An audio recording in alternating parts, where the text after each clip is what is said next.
All right, good evening. I call the Planning Commission meeting for May 5th, 2025 to order at 7 p.m. First item of business will be roll call. Chair Testman, I am present. Vice Chair Kilcup. Present. Awesome. Commissioner Hurley. Present. Commissioner Lambert. Present. Commissioner Maruzia. Present. And Commissioner Murphy. Present. All right, we do have a quorum. So that is complete. Moving on, public comment. We won't accept any from remote attendees, but do we have any in-person attendees liking to make comment on the agenda items? Please.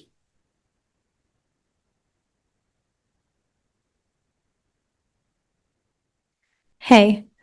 Okay. Happy Cinco de Mayo, by the way. I am here to talk about the paint colors. As we all know, I've been here for all these meetings. Introduce yourself. Oh, right. Of course. You don't know who I am. I'm Ashley. I'm the owner of June and Gem Ceramics here in Snoqualmie. And I really would love to switch up the paint color options. And I've been to a couple of meetings before about this subject, and we've talked about changing the the grouping system, basically. How right now, how it's set in place is basically you've got these groups that you have options to choose from, but they're pretty limited, and it really dramatically hinders the business owner's ability to have any creative expression. And also, it's, to be honest, it's a lot of gray and brown and beige, which, we could switch it up. And basically, I just want to say that there are ways to honor history while also bringing into a little bit of color into the city.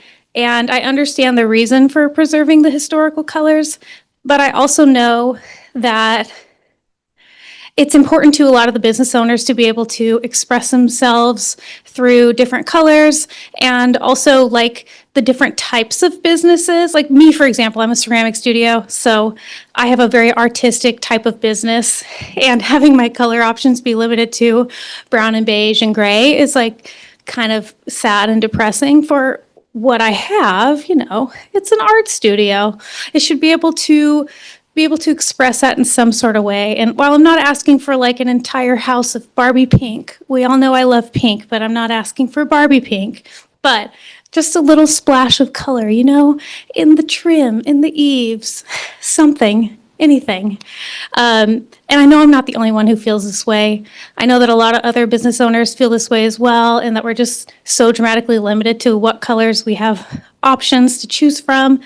And yeah, I love the idea of still we could totally do the grouping thing, no big deal, but maybe the options within the grouping could be expanded, And yeah, my point is I just would love some more options, and having more muted versions of colors of the rainbows. We don't have to go crazy. I totally understand we don't need neons. That's wild. But something more than earth tones. All right, that's my 2 cents. No, thank you. Thank you. And anyone else in person? Okay. Thank you for that. All right, looking at agenda approval, I move that we approve the agenda as written for today's meeting, May 5th. Can I get a second? Second. All in favor? Aye. All right, approved. Thank you. Commissioner Johnson, or Councilmember Johnson, excuse me.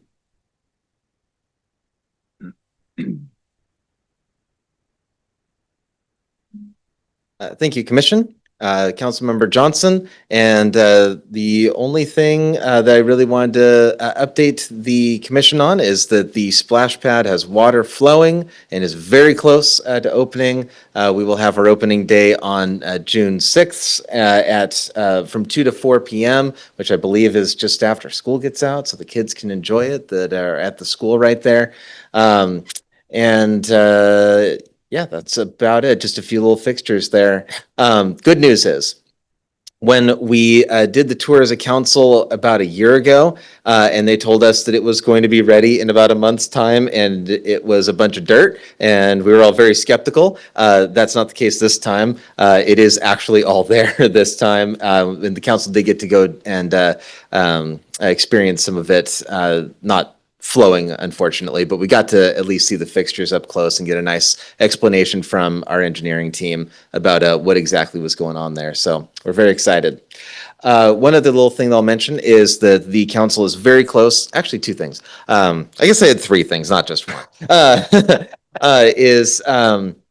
The rate study is starting to wrap up for the utility billing, and the council is very close to likely adopting new rates. At the next council meeting, we will likely have a report in hand that the public can comb through and get a better understanding of how we ended up at the rates that we're at. So look forward to that at our next meeting. And then the other thing, since we just moved it on to council, that I thought the Planning Commission would like to know is that the Community Development Committee has passed along the retail overlay to the full council, and we'll be looking at that in two batches over the next 4 weeks or so, however long it takes to finish that process. First looking at the code amendments themselves, and then looking at the resolution to amend the mixed-use final plan. So I don't think that there was anything substantially that was changed from the Planning Commission's version. Sorry. Awesome. I'll open up to questions by commissioners. Vice Chair Koka, any questions? No, just good news. Thank you. Commissioner Hurley? Nothing here. Commissioner Lambert? Nothing here. Commissioner Maruziak? Just a quick question. I saw on the, what was it, Living Snoqualmie, there's kind of competing conversations between us and North Bend about the pool. Any comments or updates on that? About the pool? Yeah. Yeah, the so-called community center expansion that's mostly pool. There isn't really much in terms of funding sources that's come over the last year. The legislature just wrapped up for the year. And we're still waiting to hear back from King County, is my understanding, for the King County Aquatics Grant. I believe, and staff can correct me if I'm wrong, but I believe that the legislature did approve the state level aquatics grant that the Y had applied for. Yes, right? Yes, the Commerce Grant. Yeah, the Commerce Grant, yeah. So that at least is still in play, but that's currently where it's at. From a grant perspective, is it either or? Are you either us or North Bend, or is it, could be and? Not necessarily. In terms of from the King County Aquatics Grant, it's King County. So it's whoever else has also applied. I don't know whom else has applied. So, yeah. Okay. I think the city is committed to doing their own pool here up at the community center. I know that there's another conversation happening between North Bend and the school district and Mount Si Metropolitan or Yeah, they got a Sideview. group, yeah. Yeah. But the city of Snoqualmie is pushing ahead to try to get the pool built up at the YMCA, Okay. the community center. Okay. Yeah, Good. I believe that when North Bend received the grant before, they needed to also get some funding approved by voters in order to be able to afford it, whereas Snoqualmie wouldn't necessarily need to do that. We could have the money, and then we have a shovel-ready project, basically, that just needs a little bit more funding from Yes. community partners. Okay. And that $10 million water storage thing that was going by the golf course by, Yeah, that is not impacting any of that. no, that's not related. Yeah. Okay. All right, that's all I've got. Commissioner Murphy? You mentioned the Community Development Committee more or less passing or moving some of our work onto council. Was there any feedback or anything that y'all looked at that, I don't know, questions that you had to deal with that maybe we didn't look at? I just want to get some thoughts on how you guys looked at it. Well, I think it helped that I was here for a lot of those conversations, so I could pass along a lot of the wisdom of our residents who came to speak to the Planning Commission and a lot of their concerns. And I think that that the Planning Commission did a really admirable job. It was a long process and a very heavy lift to get to where it is right now. So I'm very appreciative of the Planning Commission's work. I think that reviewing it, I think that the main questions that most council members had were things that came up for the Planning Commission, and you're never going to make everyone happy. But when you hear the feedback from the public and you reassess the scale and the scope of what the Planning Commission's doing, I think that's exactly what you're supposed to do, and that's what the Planning Commission did. And then pass along the best recommendations you could come up with. Nothing's ever going to be perfect. We did look at a couple of other things that I don't think actually did come up at the Planning Commission. Now that I think about it, there's the thought of expanding the center part of the overlay to include some of the other businesses nearby that are across the parking lot or across Snoqualmie Parkway. But what the committee thought was that, or at least the opinion of the committee was that those retail uses were different enough that they're kind of a separate issue from the intended walkability of those smaller footprint retail stores that you see along Snoqualmie Park, no, not Snoqualmie Park, Railroad Avenue, Falls Avenue, and along Center. Like Safeway is just a very different beast than, say, Carousel. Great. Anything else? Fair enough. Awesome. No questions for me. Thank you, Councilmember you. Jones. Okay. I move that we approve the minutes for the Planning Commission meeting dated April 21st, 2025. Can I get a second? Second. And all in favor? Aye. Aye. All right, so those are approved. Looking at new business. Wait a minute, did you approve these agendas? Yeah, we did that before the council liaison report. Looking at new business, we have presentation by King County Historic Preservation. So I'll turn to our newly confirmed Community Development Director. Thank you, Davis. Chair. Good evening, good evening, commissioners. Yes, I'm happy to introduce our King County Historic Preservation gurus tonight that are here. Jennifer Meisner and Sarah Steen are both here, and they're going to give us a little overview of our the landmark and the historic preservation services that they provide. I really want to also give a shout out to Andrew Love because he's done a lot of research into the historic preservation and was the one that reached out to them, starting with the color palette conversation.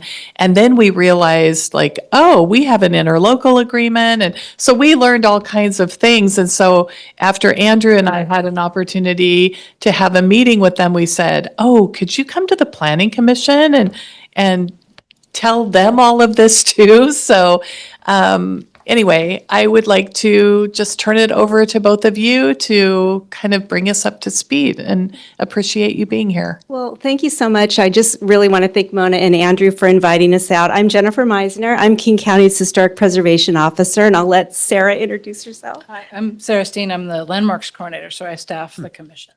Yeah, and we just, again, want to thank you for the time on your agenda. We just wanted to give a very brief overview of our program, and we've been working in close partnership with your city for many, many years, so it's really nice to be out here and see you all face to face. So, as the slide said, we are King County's regional historic preservation program, and we always like to start by a quick explanation of how historic resources are protected in our region. And historic resources truly are unrenewable resources. We know that once they're gone, they're gone. So it's really important to have programs like ours in place to protect them. There are 3 different types of registers that a historic property can be listed on. The first on this slide is the National Register of Historic Places. Many of you have probably heard of properties being listed on the National Register, and one thing to keep in mind is that this is an honorary listing. So properties that are deemed to have national significance can be listed, but the listing really provides no protection to those properties unless there's a federal undertaking, like a federal permit or federal funding for a project, excuse me, that could impact that property. Then there's the Washington Heritage Register, which is very similar to the National Register in that it's an honorary listing. Again, property is not protected unless there's a state undertaking that could impact the property through a state permit or state funding. And then finally, there are local registers that a property that has significance to its local community can be listed on. And this is the kind of project that we run at King County. We're a local preservation program, and we provide landmarking and preservation services throughout all of the unincorporated areas of the county and now to 24 of our cities in the county, like Snoqualmie. This is just a quick, brief timeline of our program's history. We were established in 1978, but kind of a more significant date is really 1980 when the King County Landmarks Ordinance was adopted by County Council, and that ordinance created the King County Landmarks Commission. And then when you jump forward, you'll see that in 1994, is when our regional program was established. And that was when our program started providing services to cities like Snoqualmie through interlocal agreements. And I just want to point out that Snoqualmie was one of the very first cities to join our program. We entered into an interlocal with Snoqualmie in 1994. So it's been a great partnership ever since. And we deliver services in really 3 different program areas. The first one listed here, cultural resource ID and protection, and that's, we do that through survey and inventory and landmarking, and those are the types of services that we provide to our cities as well. We also ensure that county agencies comply with environmental laws, and we provide these services to cities by request as well. We work with both above ground resources and below ground. We have an archaeologist on our staff. And so we do a lot of work to ensure that archaeological resources are identified, protected. We help with tribal consultation and those types of services as well. And as I said, we can provide those to cities. And then finally, we do a lot of outreach, education, and technical assistance. We offer quarterly trainings to our landmarks commissioners and city staff in our interlocal cities. We do hands-on workshops. Sarah is an expert in wood window restoration, so we've done a number of those out in the field. And then, of course, we always provide technical assistance to owners of historic properties that need some guidance. As I said, ours is a regional program. We have a 9-member King County Landmarks Commission, and each commissioner is appointed by the county executive and confirmed by county council, and each member fills a particular position on the commission. We have architects, a land use attorney, contractor, historian, heritage organization representatives, and the way it operates in the cities, each city appoints their own special member to the commission. And that special member sits on the commission whenever there's business conducted within the city. And so the commission then becomes a 10-member commission. And by virtue of that special member, it acts as the commission for that city. So I know your position's been vacant for a while, but it sounds like there's some interest in getting someone newly appointed to the Snoqualmie Commission, which will be great. Just a few more slides for me. This just shows you the cities that participate in our program. Seattle's up there. We only do archaeology for Seattle. They have their own program. This shows that we maintain a historic resource inventory that has about 5,000 properties on it, and about 100 of those properties are located here in Snoqualmie. They were identified in a survey project that was done, gosh, probably probably 25 years ago. So we could probably do some updating of that. And the next slide, and this slide just shows that there are 6 designated landmarks in Snoqualmie and 1 designated historic district. And then I think this is my last slide, just to show the range of properties that we work with that really represent the, diverse and varied history of King County. So we have rural resources, urban, vernacular, high style. All of these examples up here are Snoqualmie landmarks. And in the center is your most recent landmark property. That's the English Peterson House that was designated. I think it's the first residential property in Snoqualmie to be designated as a landmark, and it was designated just less than 2 weeks ago. So we were very excited to have that added to your register. And I'm going to turn it over to Sarah. Okay. So I'm going to talk a little bit about the designation process and how that works for us. There are some very recent changes related to a state law that just passed. So typically, that what is still true is that anyone can designate a landmark. But in the case now, with the new state law that's passed, owner consent is required. We actually had that in a lot of our ILA cities already. It was already heading that direction. But as you all are one of our older interlocal agreements, that is something that we're going to have to look at as we're looking at working with your code and getting some of the more recent changes kind of corrected in the code.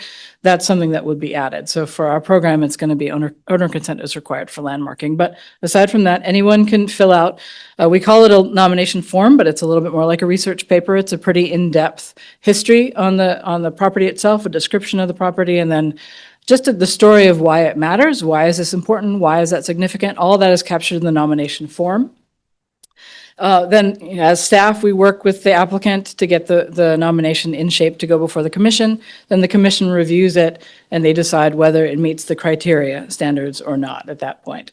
Once it's designated, like the English Peterson House, all the regulatory controls go into effect, and I'll talk a little bit about more of what those are, but also all the incentives become available. And there are a lot of preservation incentives available to those who work with our program, including for culture landmarks capital grants, which this year they're capped at 100,000, and that's an annual grant that you can apply for roofing, for foundations, for siding, for all kinds of preservation work on your property. There's also a special valuation incentive program. I think I'm getting ahead of my slides here. But just to kind of cover what landmark designation does, as I mentioned, it provides regulatory protection. So it is a land use action. We are removing, it's very difficult to remove a designation once one is put in place. We make it pretty difficult to get one in place to start with. There's a lot of hoops to fill. But once it's in place, it's hard to take it off. Basically, the property has to have lost its significance, or you have to meet a high bar of economic necessity for removing the designation. It doesn't happen often. It does happen occasionally, but it's rare. So it does provide, the idea is to protect the resource. It's a social value to have history expressed in your landscape. It's recognized as kind of the balance between property owners and what's the history that your community shares. And so how we work is, our goal is to find creative solutions that protect the character of the building as a social value, but also allow the owner to do what they need to do to make it livable. Because the quick way to kill a building is to make it unusable. So we do fill that role of kind of balancing the social good of regulation with what the landmark owner needs, and that's in our criteria. It also, as I mentioned, it makes available preservation incentives and technical assistance. A big part of my job is landmark stewards asking me questions about things. How do I find this? How do I do this? What can be done in terms of what the regulatory standpoint is? And I go out and do site visits. I help people walk through the process. I can also help connect them. We're not allowed technically to recommend contractors, but I can give them to other landmark owners who've worked with someone to get their recommendation. So there's a lot of kind of difficult places that we can fill those gaps and helping people find the resources they need for their landmarks. It also heightens public awareness. As you all know, in working with your landmark district, how important a place, historic places can be to the identity of a community. And having it landmarked actually increases that public awareness and promotes recognition of that heritage in the community. That's something I don't really need to sell you all on, because you have it as a core element of your town.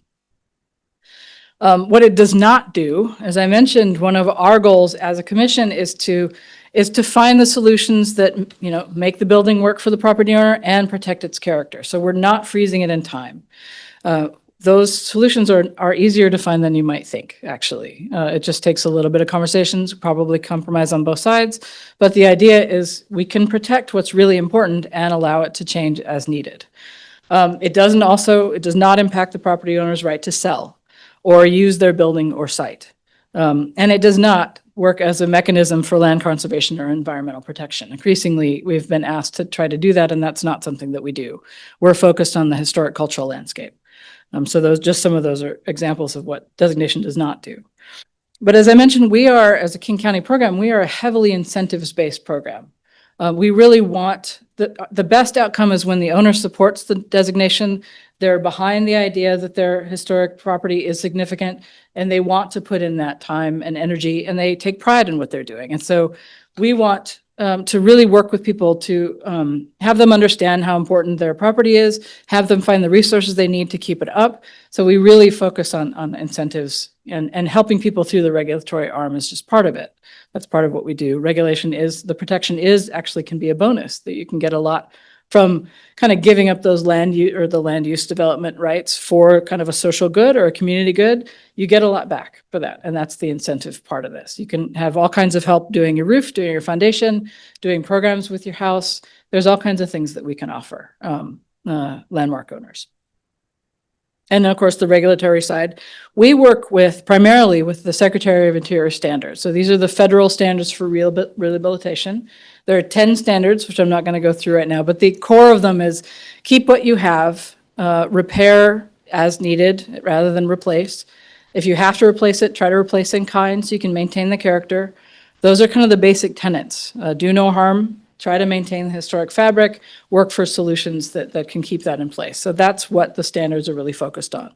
We have additional evaluation criteria that says things like, is this a reasonable request by the owner? When they do what they want to do within these constraints, and how have you weighed their interest against the standards? That's one of our criteria. Also, if there are other laws or regulations that come into play, those are something that we have to consider as well. And so we do have all that laid out in our procedures. And then local design guidelines. We have 5 historic districts within King County that we work with, including yours. We don't have a lot of individual design guidelines, but when we do, it's almost always in those districts.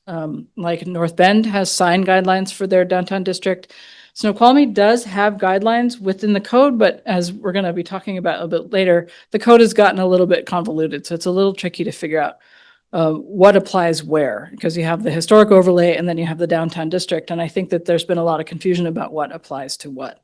And that is not a new problem, as I'll talk about in a minute. But also, as we get into the whole idea of community pride, there are other ways to sustain historic community character. We have heritage corridors also in our inventory. You have one nearby, just north, I think it's northeast of Snoqualmie. There's a small heritage corridor up there. And then we have a thing called community landmarks. And these are our honorary options. Like if you did not meet the thresholds or the criteria for full landmarking, or if there was some other reason that you just did not want to have the regulatory component, you could elect to do a community landmark, which is our honorary recognition of a local landmark. It's like the National Register and like the Washington State Register. It's our local version. And we do have quite a few of those. We have a number of them in Fall City. It's just, there's a lot of places that may not meet the kind of the high criteria of being a landmark, but it's really, really important to the community and they want it recognized. We're looking at a sign in Issaquah, the big, you probably know it, the barrel XXX sign in Issaquah. They're talking about doing a community landmark for that. And it's the same kind of idea where it could be used and changed. It wouldn't necessarily have the same regulatory component, but it is something the community thinks is important. A successful program by our standards, it really involves the partnership between everyone involved. You have local heritage organizations, which you have very active ones here, who not only that, one of Christy Lake has been serving as the chair of our Landmarks Commission for quite a while. And now Richard Anderson is serving on the commission as her replacement. So we actually have some deep roots with Snoqualmie. Sounds like you haven't heard from us for a while, but we've been around, we've been here. So part of that is really developing those relationships with people in the communities, like the local heritage organizations are vital to the work that we do. You build grassroots support from owners because you want their buy-in. Their building will do better. It'll be healthier if they're on board. Engage elected officials and city staff, which is what we're doing now. market the benefits of the program, talk about what we can offer as the boons, the incentives, all, the really important aspects that really benefit all involved.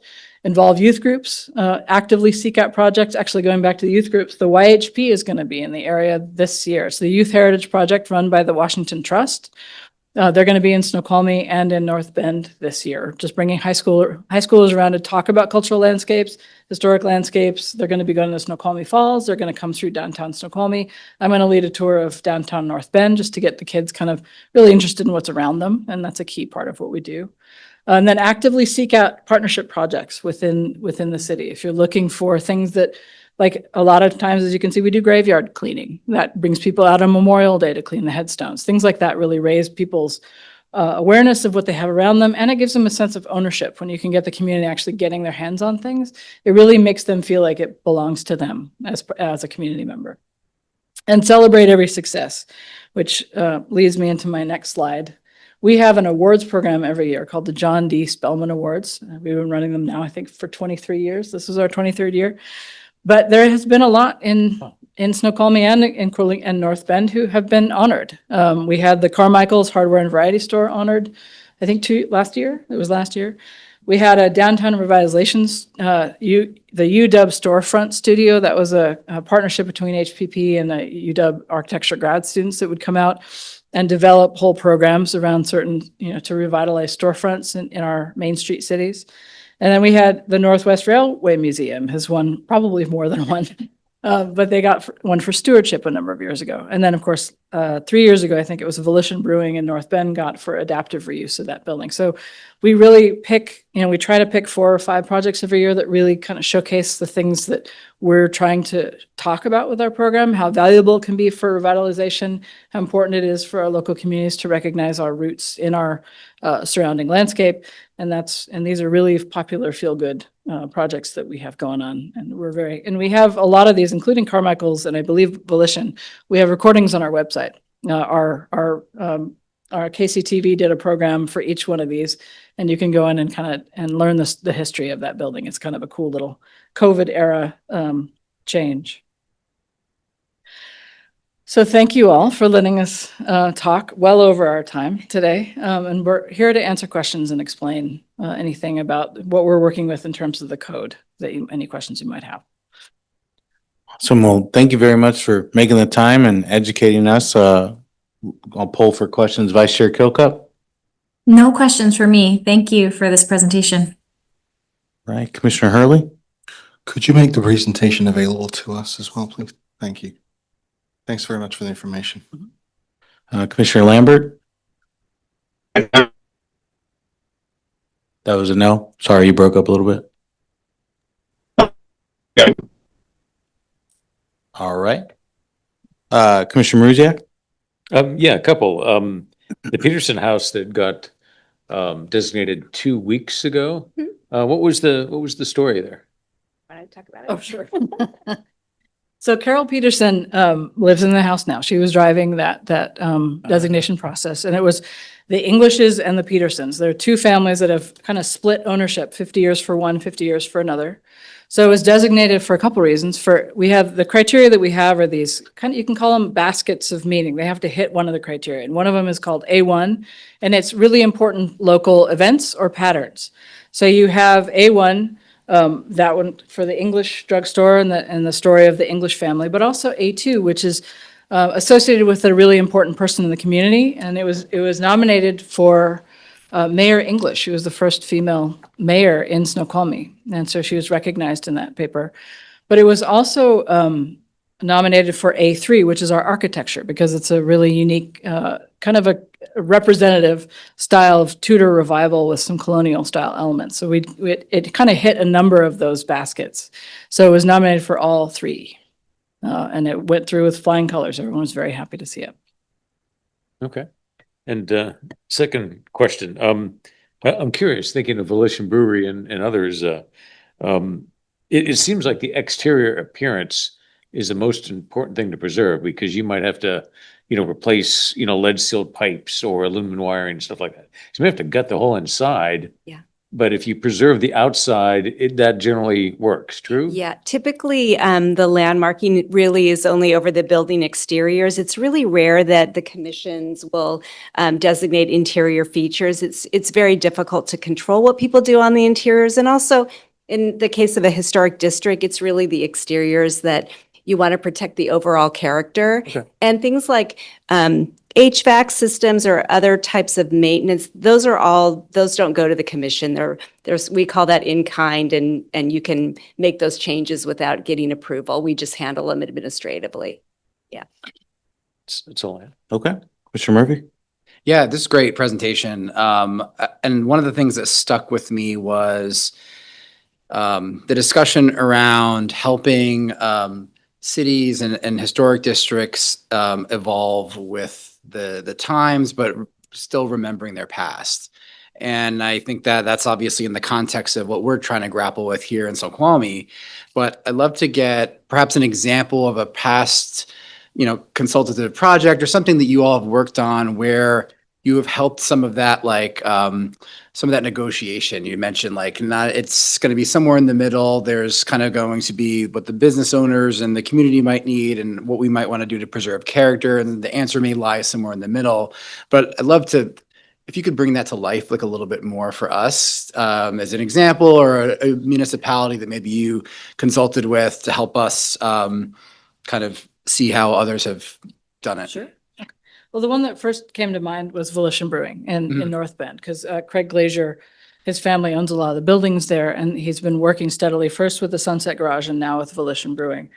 And he worked with us really pretty closely, because he not only got grants to help with the exterior work, the preservation grants, but he also got the state tax credit to take for the building. So we worked with him. He's doing a number of things. They developed the building itself into a brewery and tap room, but he's planning on building to the back of it. So they used the alley to create a third space, and then they're building onto the back. And one of the things about historic districts is we really want, because it is a social value, we are focused on the social experience in the middle of the district.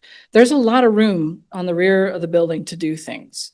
If you need to add height, you can add height stepped back away from the facade of the front to keep that single story or double story experience, the scale experience of the street. With him, he's going to be doing a lot of extra additions in the back, but it's going to be far enough to the street that you won't feel crowded by it. And so we're going to be working with him on some of that. So a lot of what we do in those kind of negotiations is we try to find, and it's really esoteric. It's very dependent on the site, like what solutions will work here to help kind of maintain that character and allow a new business to flourish, for example.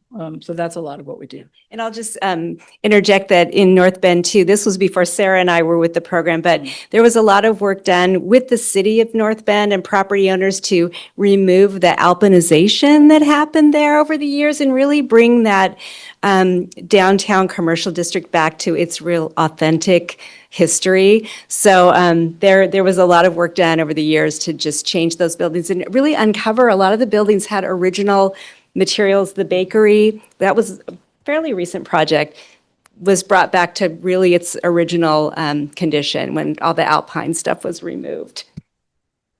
Great. One other question I have relates to some, thoughts and feedback that, obviously we hear from the community and elsewhere and I'm not a historic preservationist, so interesting your thoughts on this, where, for example, there's a school of thought that the color was this color and that's what it has to be. That's the answer, and trying to think beyond that and think of this in a more evolving way that you all just have described. So I'd love to get your reaction to that and any feedback or advice you can impart to us in terms of making sure that obviously, we're evolving with the times, we're keeping to the character of these buildings, and also not every building ought to be treated obviously the same, right? Even they're the same districts, and obviously there's some code things to work through, but we have a diverse structures over there.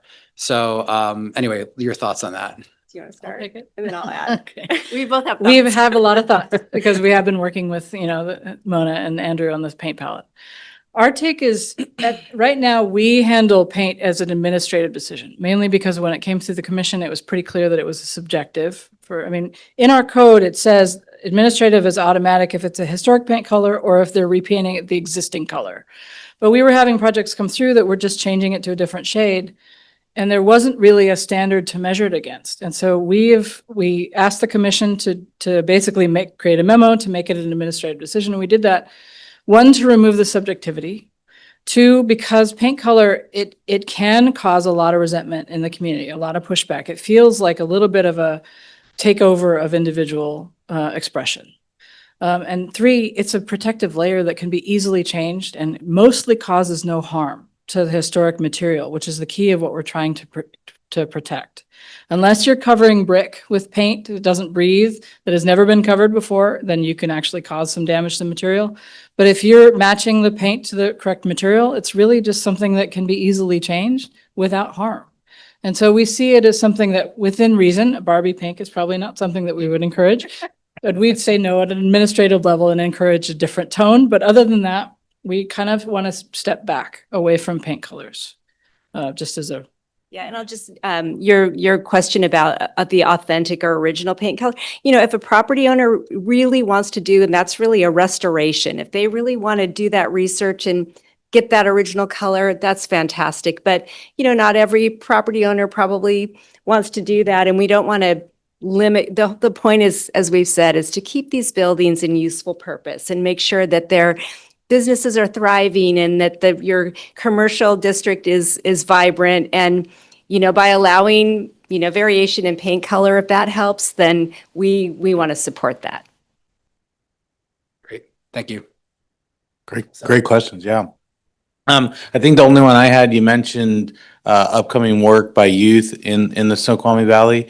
Do you have established relationships with Mount Si? Who are you working with in the We were valley? not the one. It's Washington Trust who are leading that program. And they've been really active with the Mount Si NHA. And I believe they've been reaching out to local entities in the area to create partnerships, to have, mentors or tour guides like me to take the kids around. So it should be really fun. It's in July. Okay, I'm jealous. I'd love to take. We'll make sure you guys get some information about it. The Washington Trust for Historic Preservation is the state's historic preservation advocacy organization, and they run this youth program. It's called the Youth Heritage Program every summer. It's been in partnership with the National Park Service, and it's fantastic. They go all over the state. They've done maritime heritage. They've been in the Chinatown International District, and then this summer they're going to be here. So it's a really great way to introduce young people to, the importance of preservation and celebrating our heritage. So yeah, we'll make sure you get information about it. Thank you. It'd be great if we could include those in the city newsletters and that kind of thing as well. Yeah. Any saved questions? No? Online? Okay. Well, Thank you. I have. Yes, Can I Community say Development that? Director Davis. Thank you. I was wondering, now, I know that we're looking for somebody to serve on the commission, right? Can you go into a little detail about what that looks like? Like if we were able to find a community member that wanted to serve on that board, like how often are the meetings? Could you kind of explain that process for us? So for special commissioners, it's entirely a city process, but we do have things like one-pagers to explain the, position that we can give you. The person is often chosen, a lot of cities go to their heritage organizations, but it's not required that the person have a lot of preservation experience because we have such a deep bench already on the commission. But they do have to have real interest in their community and the history of their community, I think. So if you can go to a local heritage commission, you could advertise on your website. People will surface, they'll come up and say, I want to do that. Typically the terms are 3 years. And all we need from the city is the contact person's name and then the minutes from the meeting in which they were appointed by the city council. And then we take it from there. We arrange the meetings with them. We have meetings once a month. That's our regular schedule. But it really depends on whatever's coming up in the city. So we might not have a Snoqualmie like COA or landmark nomination for maybe we'll only have 1 or 2 a year. We've been reviewing the depot pretty regularly because that review is required by Culture. And so Richard has come to us to do those reviews to make sure he has access to those funds. So we've seen him and the railroad cars a few times. And now we'll probably see the English Peterson House if she ever plans on changing it, which I'm kind of thinking she probably doesn't. So, but so you might have a sitting commissioner come in only once or twice a year, but conversely, we do quarterly trainings. Every quarter we have a training. We invite people to other trainings that our commissioners and special commissioners, we try to open the doors to just give them access to resources. And so they'll get all those emails from us about trainings other people are putting on, about opportunities in various places that could build their skills. And so we do try to keep them really engaged, whether or not there's a lot of projects. And of course, special commissioners are always welcome to attend King County Landmarks Commission meetings or other, city commission meetings just to see what the process looks like. But it's really not a heavy lift at all. I do have a copy of the landmark nomination and decision on the English Peterson House. I'd be happy to forward it to all the planning commissions. It's really interesting to read through this and see how the process works. So yeah, we'll work on that. Is our interlocal agreement, which we put in our packet tonight for everybody's information, is it really since 1994? It hasn't been updated or anything since Yes. then? Yeah. Okay. It's the same one. And we haven't had a representative from Snoqualmie on the commission since 2 years. It's been 2 been- years since we've. I think it's been 2 years. a couple Yeah. years. years. Okay. Okay. So it doesn't sound like it's a huge commitment, it's just we'd need a Snoqualmie resident that wanted to participate to go maybe a couple times a year. But it sounds like there's a lot of interesting material that maybe we should be sharing and getting out to the public here in Snoqualmie, putting on, I know Dana McCall, our communications manager, is always looking for interesting things to share to the community. So however we can get ingrained in that a little more would be really helpful. Okay, that sounds good. That sounds More than happy. very exciting to us too. So thank you. Okay, good. Okay, well, thank you so much for coming tonight. All right, thank you. Let's turn to the Historic Preservation Code amendments discussion. Did you have opening comments? Andrew's done the heavy lifting on this, which, this evolved from our whole color palette discussion and into finding the historic preservation program to now realizing that our code has somehow been changed throughout the years to where we're not really in compliance with our interlocal agreement any longer. So we wanted to at least introduce this. Andrew's gone back and done a lot of research to how our code has evolved and changed over the past few years. Excuse me. So I'll just let Andrew speak to it. Thank you, Mona.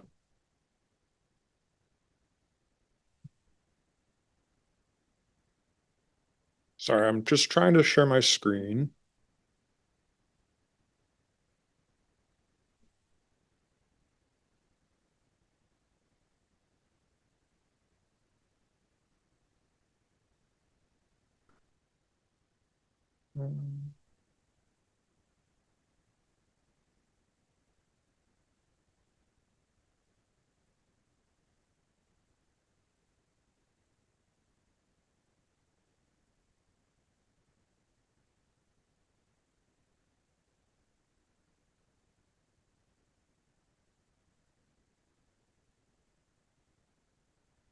Thank you, everybody. Good to see everybody again. So this is more of a introduction to potential code amendments to mainly Chapter 1735.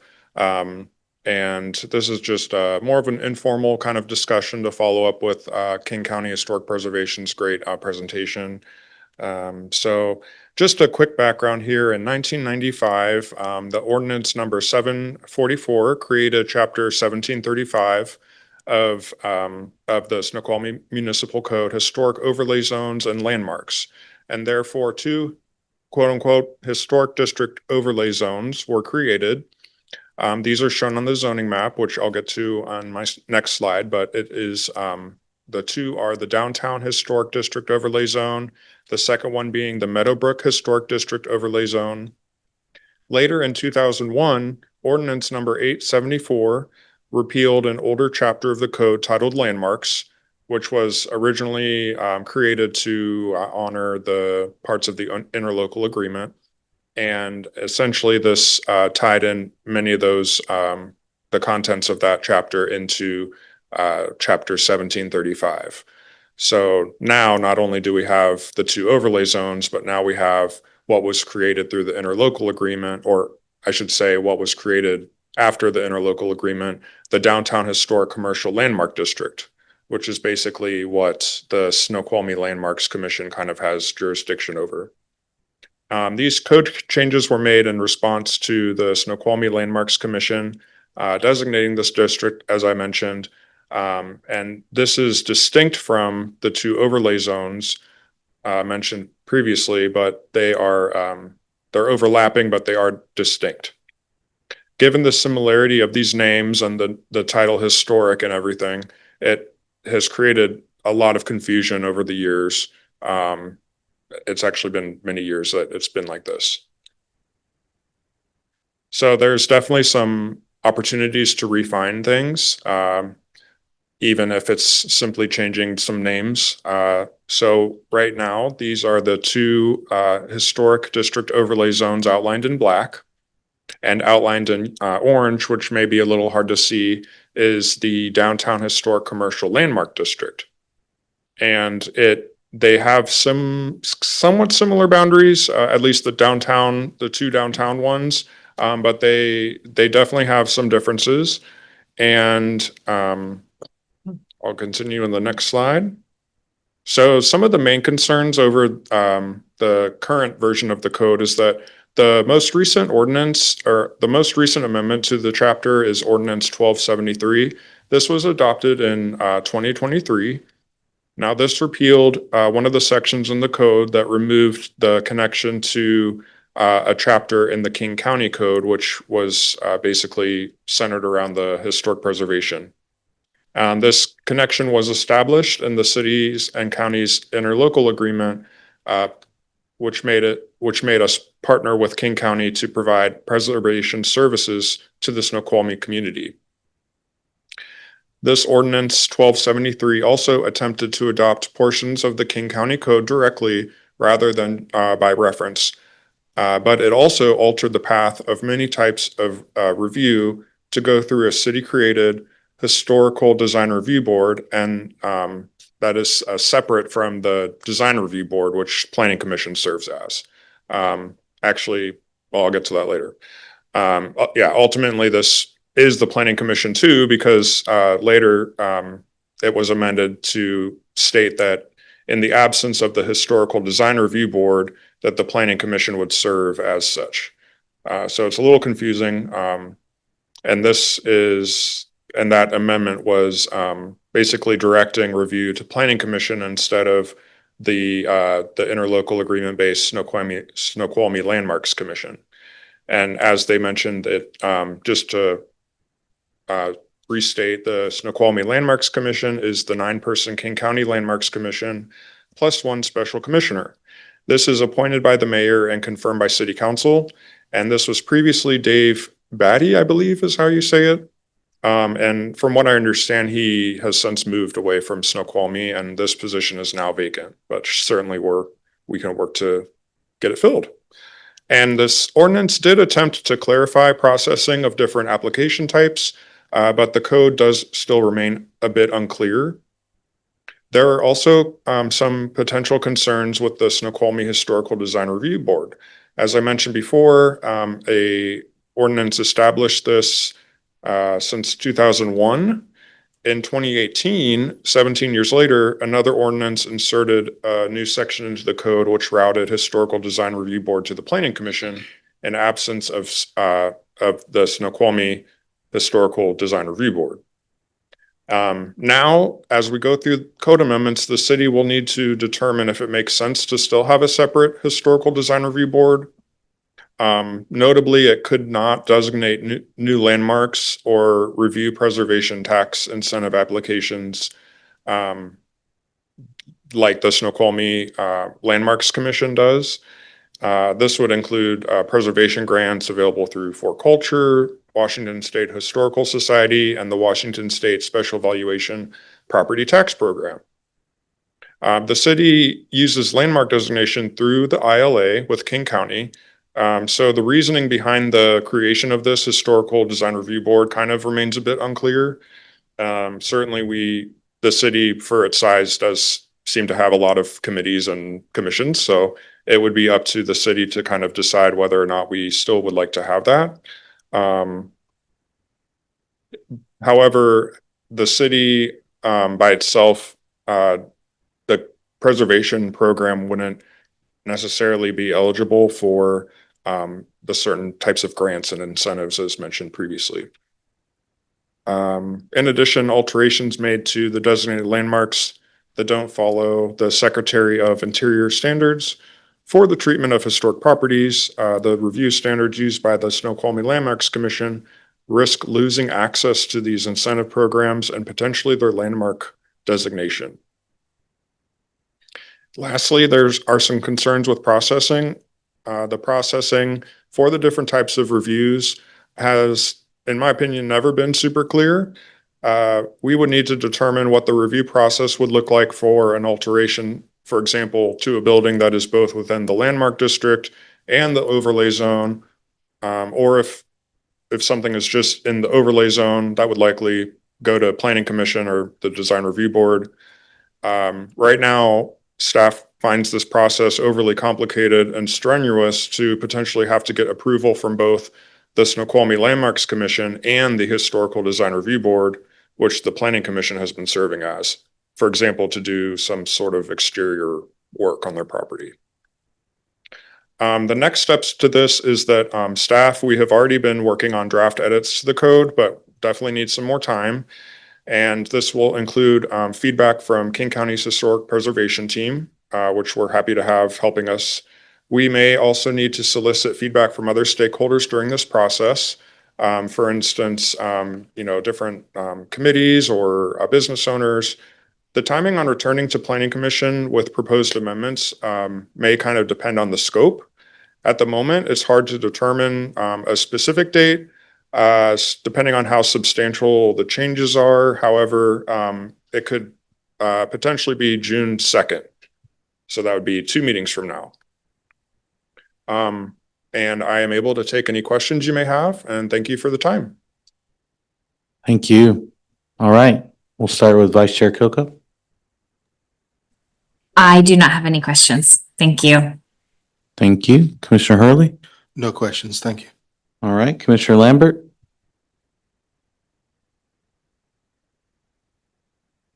Hearing none. Commissioner Maruziak.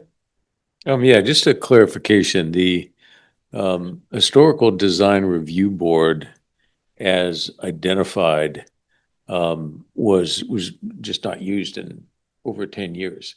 Because as identified, it was you have an architect, you have, a bunch of folks in there, and at least for 10 years, maybe longer, it kept defaulting to the Planning Commission. And so we didn't see the ability to staff the Historic Design Review Board at that time. And unfortunately, we leaned heavily on Mr. Batty to basically fill the gaps that we had up until he left. So, yeah, that's just clarification. Yeah, important context. Yeah, that's really good context. Commissioner Murphy. Yeah, well, my brain hurts from just processing all of that because it sounds like one big mess. That's what it sounds like. And a couple of just questions that you may have answers to, or you may just have like opinions about.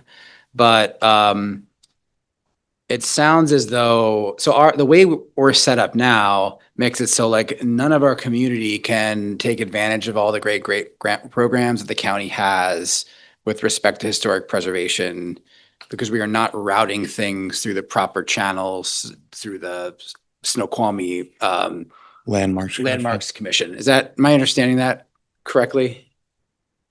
My take on it is that it is still being done to some respect with the recent designation of the English Peterson House. But but there could be improvements done with the code to make it more explicit as to what review falls under the Snoqualmie Landmarks Commission and what review would fall under the, I think it would make sense. I don't want to say for sure because this will be kind of up to the Planning Commission's recommendation and what City Council ultimately decides, but it could make sense to have Planning Commission function as the design review board, which it already has been doing, or already does, and, potentially oversee applications for things that are in those overlay zones. Whereas the Snoqualmie Landmarks Commission would oversee changes to the landmark district and the individual landmarks around town. And that way, they would still be able to have all of the incentives, and new landmarks could certainly apply to new properties could apply to be landmarks, and the Planning Commission would still have their role and have their expertise in reviewing properties that are in those overlay zones for design review. But right now, it just routes and defaults through us, right? All of that process just kind of funnels here. Yeah, the code's a In little. current, slightly strange format. Yes, Okay. I believe so. I've only been here for only a few months, Yeah, so I'm okay. not sure how things have been have been done. Yeah, sure. So I've been really knee deep in your code for quite a while now. Okay. I was working with Mark Hoffman and then Emily Artesh, and so we really ripped it apart. It's kind of happened, so the people like Richard Anderson, the ones who know about the grant programs, they funnel everything through us. So they come to us directly and we manage that. It's the people that don't know that end up coming here. And so you've kind of created this odd track of almost insiders, outsiders kind of thing with that. And I have shared all of our code that we've done before with both Mark and with Emily, with Andrew, and he's kind of getting through that now. I think some of the key takeaways are to change the name of the overlay zone. So it doesn't have historic downtown commercial district in it that matches the landmark name. I think that just one action will seriously help clear up the distinction between the two. And then just route, each one appropriately to the people that go. You're not too far off. I know it sounds like a giant mess. But it's fixable as long as you kind of just separate, as Andrew was talking about, separating those two processes. Yeah. Got it. No, that's helpful. No further questions. I feel like this is like something we probably have to spend some good amount of time unpacking. Yeah, and I'm so glad you asked that question. That was on my mind. And my follow-up would be, so is the crux of I want to make sure I'm understanding the Snoqualmie Landmarks Commission piece accurately, because it obviously ties into what I'm going to ask next. And so is my understanding accurate that the Snoqualmie Landmarks Commission is that King County entity plus a special commissioner nominated and appointed by Snoqualmie? So Snoqualmie's representation flows through that special commissioner, but at the end of the day, that King County entity operates off of majority, I'm sure. And so power is seated at the end of the day, right? Yeah, but it's a partnership between staff at the staff level, at the commission level. We really value our special commissioners because they are the local voice. And so we always highlight them at our meetings. I mean, the point is to just lend our expertise to towns that don't necessarily have it. As you mentioned, it's really hard to get all the people that are qualified to hit that threshold. And that threshold is created by being a CLG. Now, CLG is a certified local government. I won't get into that. It's another presentation. But the thresholds are there and they're set for a reason. And the expertise is part of that threshold.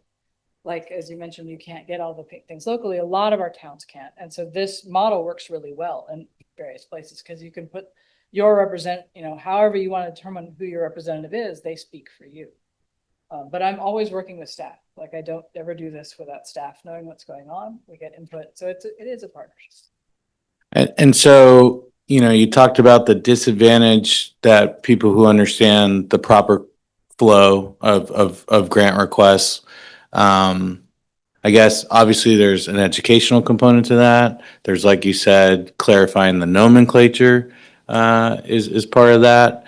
And so I guess my question is, let's say no other changes occurred, right? We still kept this funky historical design review board, Snoqualmie Landmarks Commission. We actually get that filled with a special commissioner.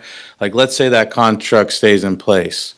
Is it accurate to say then that our businesses will still have full access to grant programs? If in the district, if they go through the Snoqualmie Landmarks Commission, if they do that review, then yeah, they would still have access. Whatever other reviews the city requires, as long as they are going through that review, they would still have access to those programs. Okay, I mean, we're hitting the standards that's needed. For Culture asks for it when they give out grants, it has to go through our review. So as long as they're ticking all those boxes, whatever else the city wants to do, they can. gotcha. Okay. Thank you so much. Any other follow-up questions, health questions? Okay. Back to Mr. Love or? I was just going to say, it sounds like we're so grateful for you, Sarah, to try to help us work through this, because it sounds like staff could work with Sarah to kind of go through our code and try to make some fixes, and then work to try to find somebody local that would want to fill the position and be on the Landmarks Commission, so that we would be in compliance then with the ILA, which would then in turn bring great benefits to all of the historic downtown. Yes, Richard Anderson is an ambassador that he serves on the commission, but he's part of the King County group. He doesn't represent Snoqualmie, so we need to. But that would give us two local voices. Yes. Yeah, that's great. And then is there somebody from North Bend that represents? They have their own special commission. Okay. Okay, perfect. So I feel like we have a little work to do, but it's doable to go through and try to make those code changes and then bring back those recommendations based on our interaction with the preservation team. That's great. Okay. Okay. Thank you. Thank you, Thank Ms. you Love. all. Thank you, Andrew. Did somebody want me to say something? This is Richard Anderson. We were just praising you. Oh, thanks.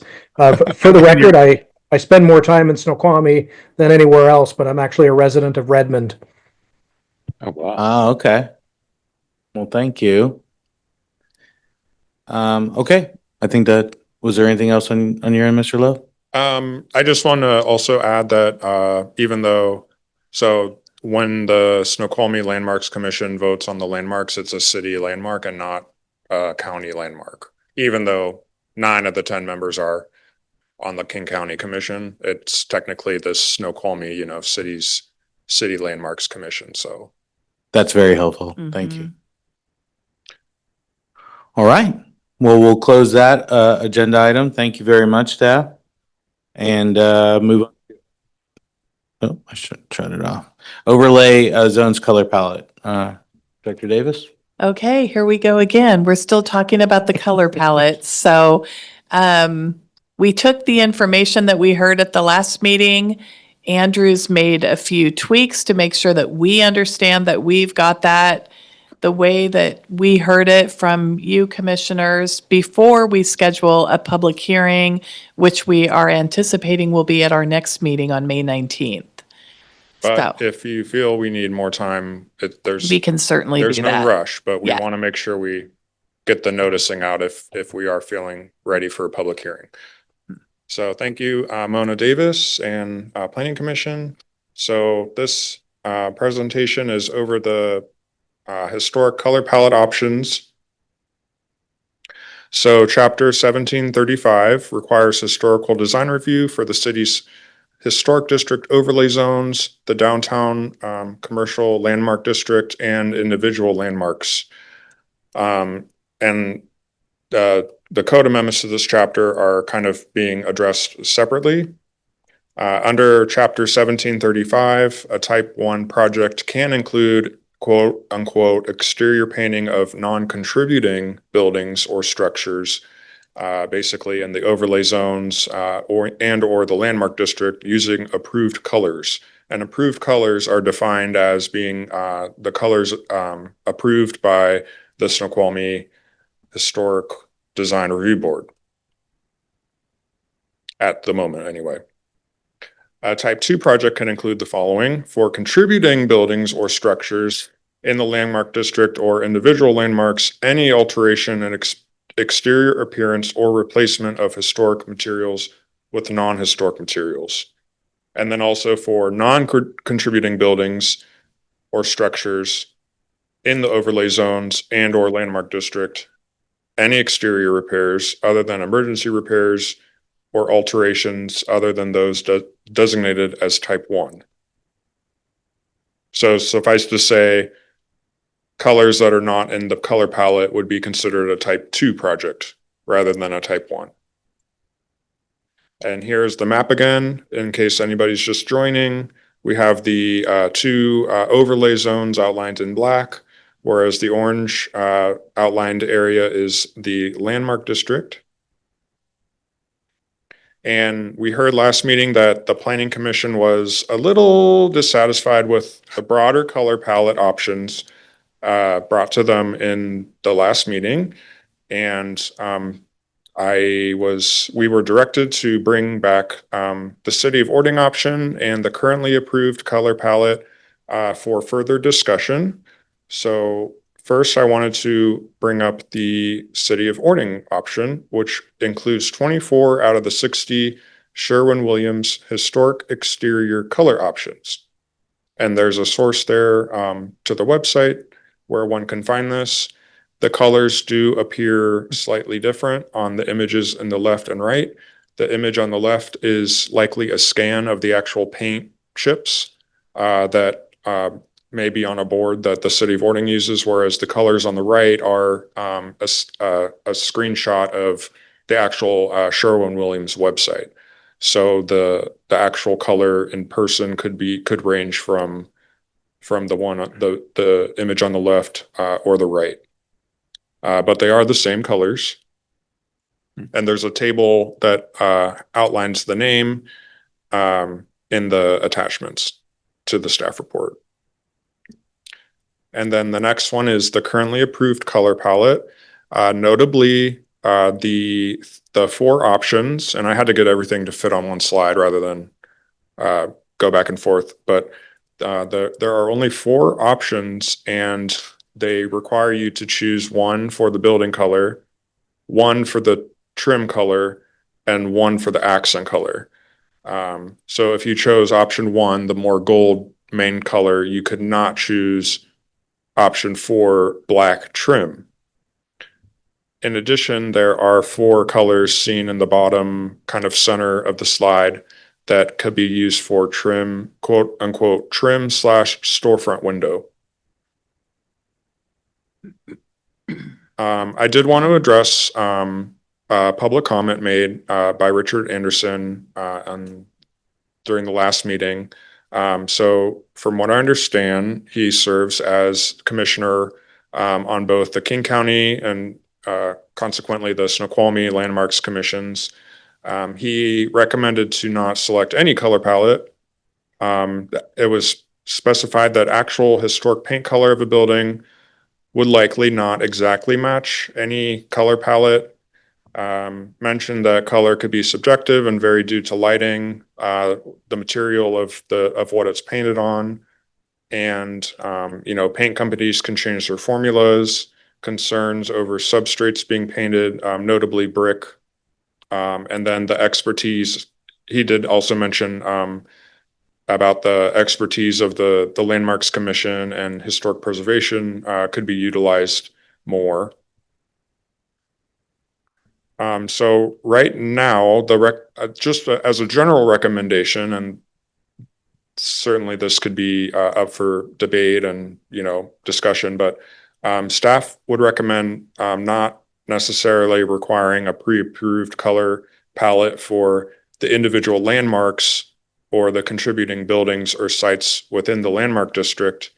The color palette could still be required for non-contributing or basically non-historic buildings in the landmark district, or any buildings outside of the landmark district but inside an overlay zone.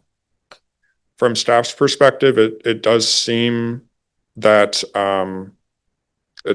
permits to make modifications to buildings or sites in the landmark district or individual Snoqualmie landmarks are or should be at least under the purview of the Snoqualmie Landmarks Commission to maintain the grant eligibility and other incentives, and then kind of trying to make this possible could be included as part of the work for the Historic Preservation Code amendments. As far as what colors to potentially keep for the different buildings in the overlay zones and any non-contributing buildings, one option would just be no change, keep the color palette as it is, no mixing and matching between the different options. A second potential option could be allow the mixing and matching of the current palette, 16 colors. Personally, I don't know if I would allow black as one of the choices for a main building color. That's just my subjectivity, so take that for what it is. A third potential option is allowing mixing and matching of the current palette and the 24 identified Sherwin-Williams colors. Again, with the staff recommendation to not allow the two black colors as main building colors. Certainly there are many other options too, but those are just some suggested options based on the two options brought before you. And that concludes my presentation. Awesome, thank you. I think before I open it up to questions and comments, I want to raise this question, which is, now that we see there's a gap that we presumably want to close to be in alignment with the interlocal agreement, right? Like, does that like if we make a decision on this, right? Approve a palette, but then we ultimately get aligned with the interlocal agreement, and that creates a staffed Snoqualmie Landmarks Commission, and we say in those modifications that their purview will be the historic downtown district. Does all that work on the color palette go out the window? Because at the end of the day, now that commission will make the choice whether or not it's a color on the palette or not, because the guidance coming from King County is color's almost irrelevant. Like North Bend, they made specific sign guidelines, so because they really wanted to have a little more that say. So you could feasibly create guidelines within your districts. Could Oh, do you mind? Would you mind stacking Sorry. up to the microphone? Yeah, thank you. Yeah, so you can make guidelines if it's important to the community, then you can make guidelines within that district, and the commission will. That's part of the criteria that we consider. It automatically gets considered. Okay, so it wouldn't be fruitless or whatever. And just to take issue with one bullet point, if we had color criteria, even with the changes to get in conformance with the ILA, that wouldn't put grants in jeopardy, because you're saying we have that discretion. Okay, thank you. All right, let me open it up to the other commissioners. Vice Chair Kilcup. I don't have questions. I appreciate the work to pull together all these disparate threads of communication and all the code. Yeah, I'm interested to see where this goes. I kind of agree with you, Chair Tessman, that it feels like, are we doing something that might not matter? I feel like it doesn't what I heard tonight was it doesn't necessarily matter for historical context, but I think it does matter for the downtown retail overlay and those color palettes. Is that correct?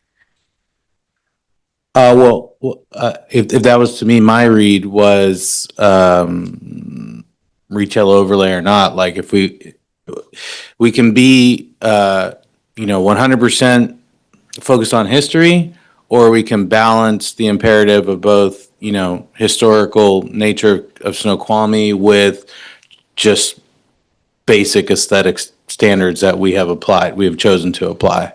Yeah, that's okay. Thank you. Yeah, that was great. I would vote as an initial, I think we're just doing questions now, but, just opening it to mix and match. And I appreciate if we, take the recommendation to make the black for trim only. Any of the blacks. I mean, there might be a version of a black building that would be cool, but yeah. Okay, that's it for me. Thank you very much for putting all this together, Andrew. All right, thank you. Commissioner Hurley.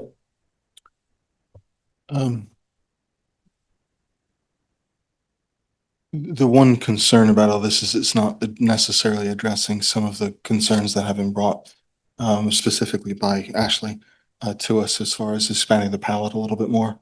And again, not Barbie pink, but potentially some pinks or some other pastel colors. But I agree with I agree with this in principle.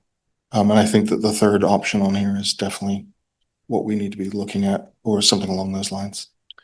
It does really sort of beg the question, though, based on what we've heard tonight, whether we should be doing this at all. You know, whether we should be applying, whether we should be restricting colors based on, you know, what we're hearing that other towns are potentially doing, or what the county is recommending. So, sorry, I don't have any specific questions, though. Okay. Commissioner Lambert.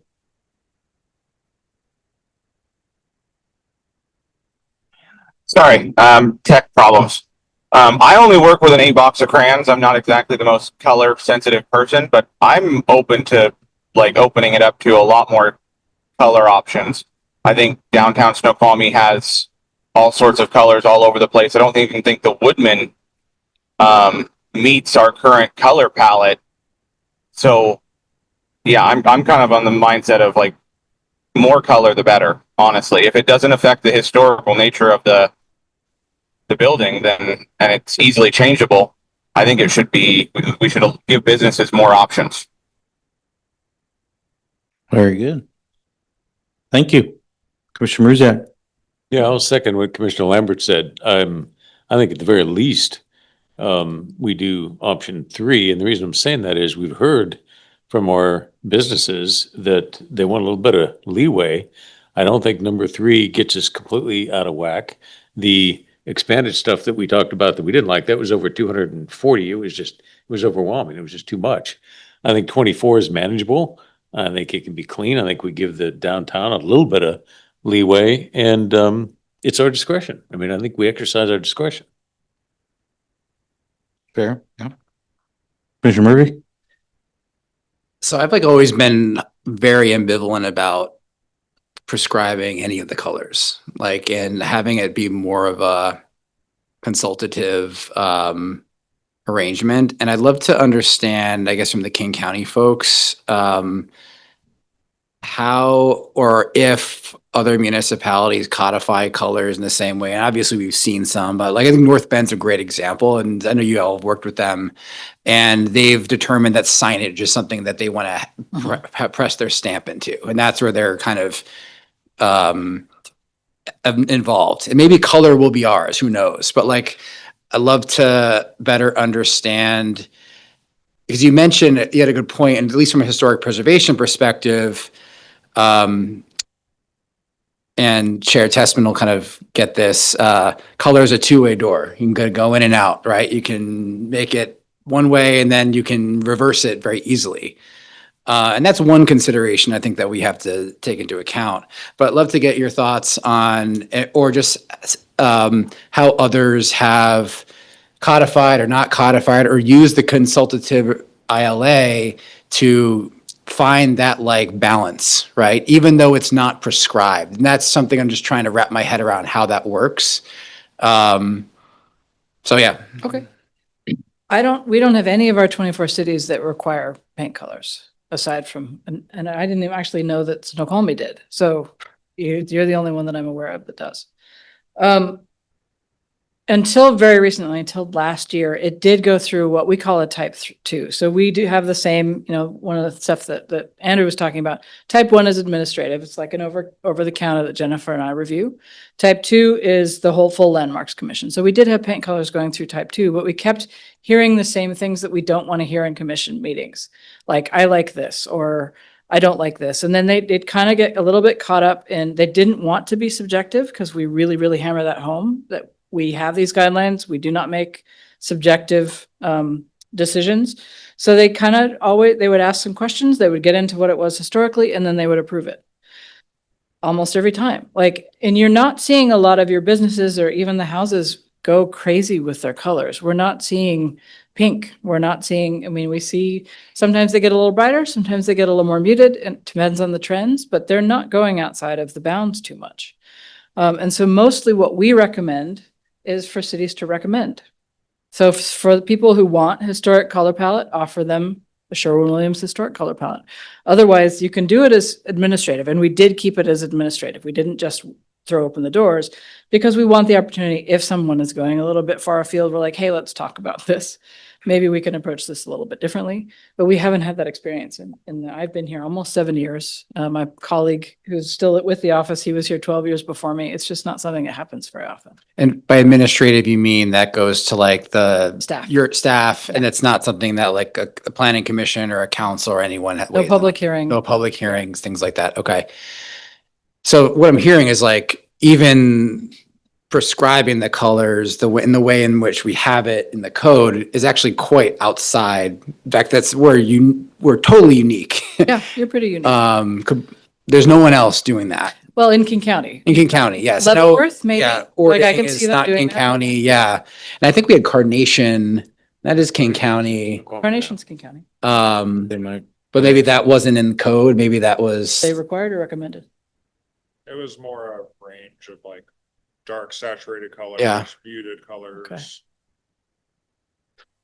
Yeah, I think where I am is like, I feel like the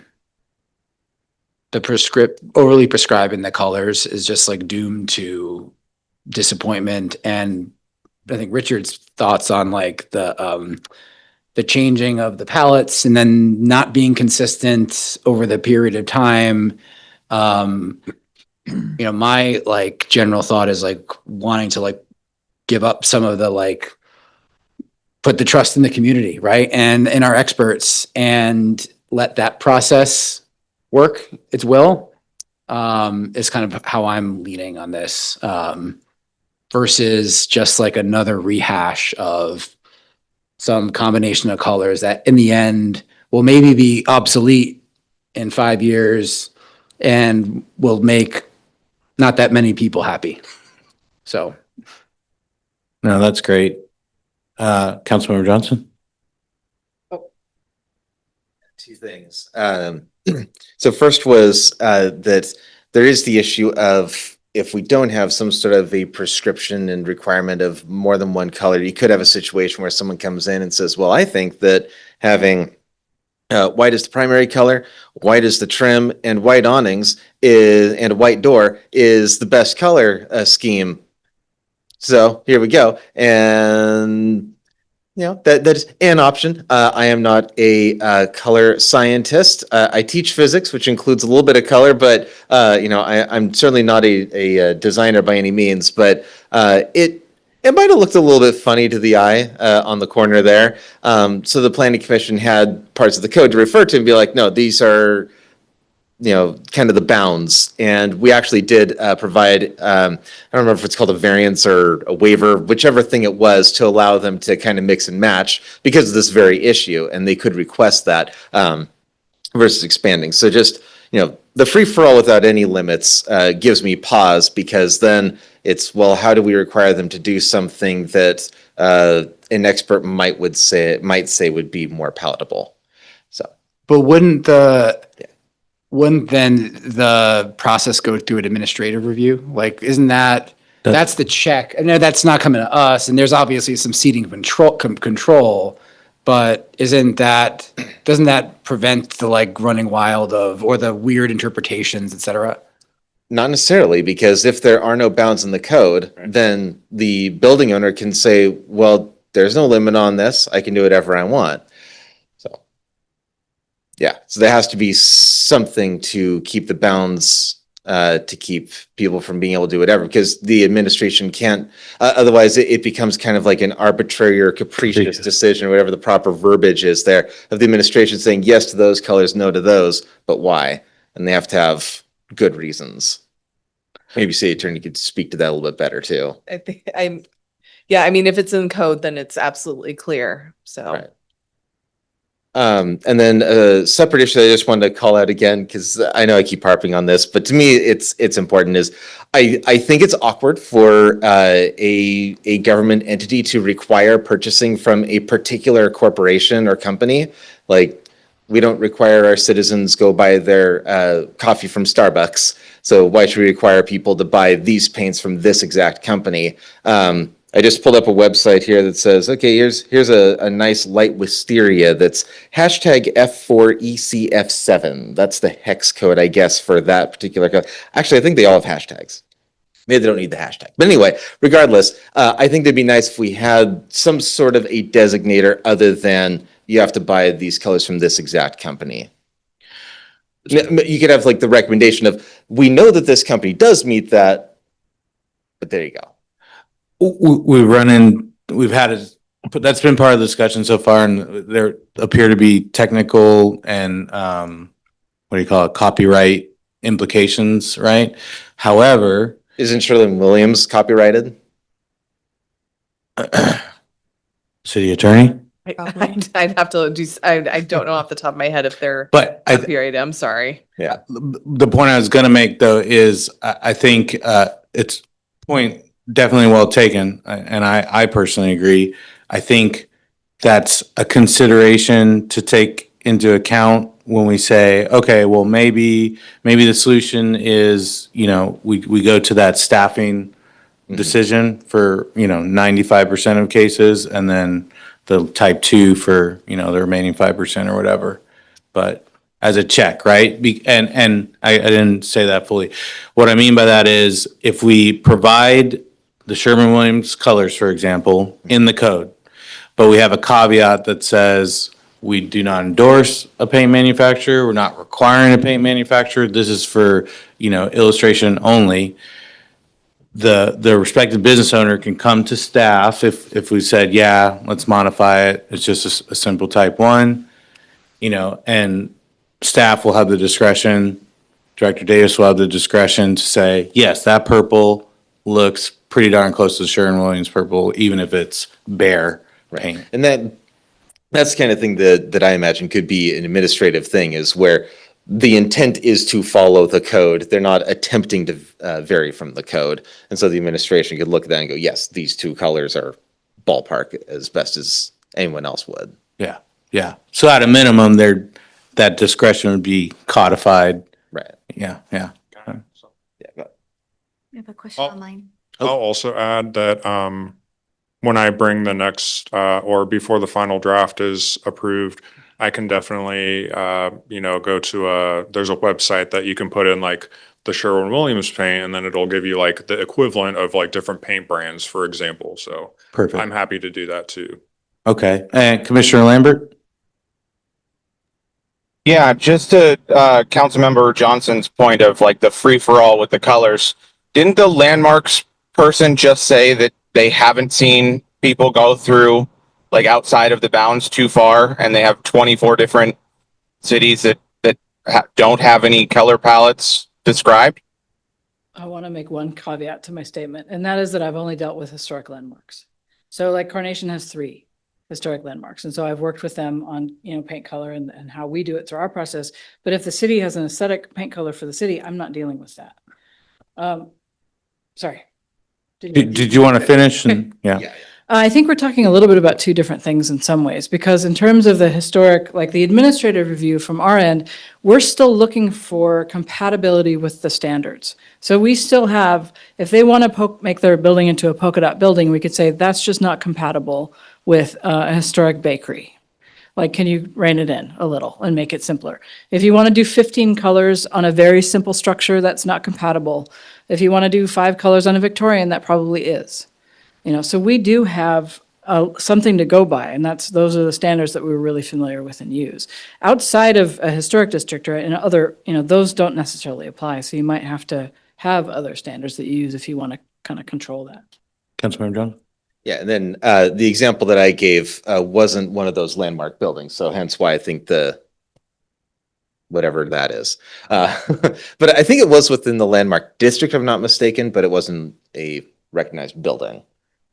Yeah, I think at the end of the day, what we're really talking about is non-contributing buildings. Right? Like, I think the contributing buildings are just pretty straightforward, hence the Woodman or whatever.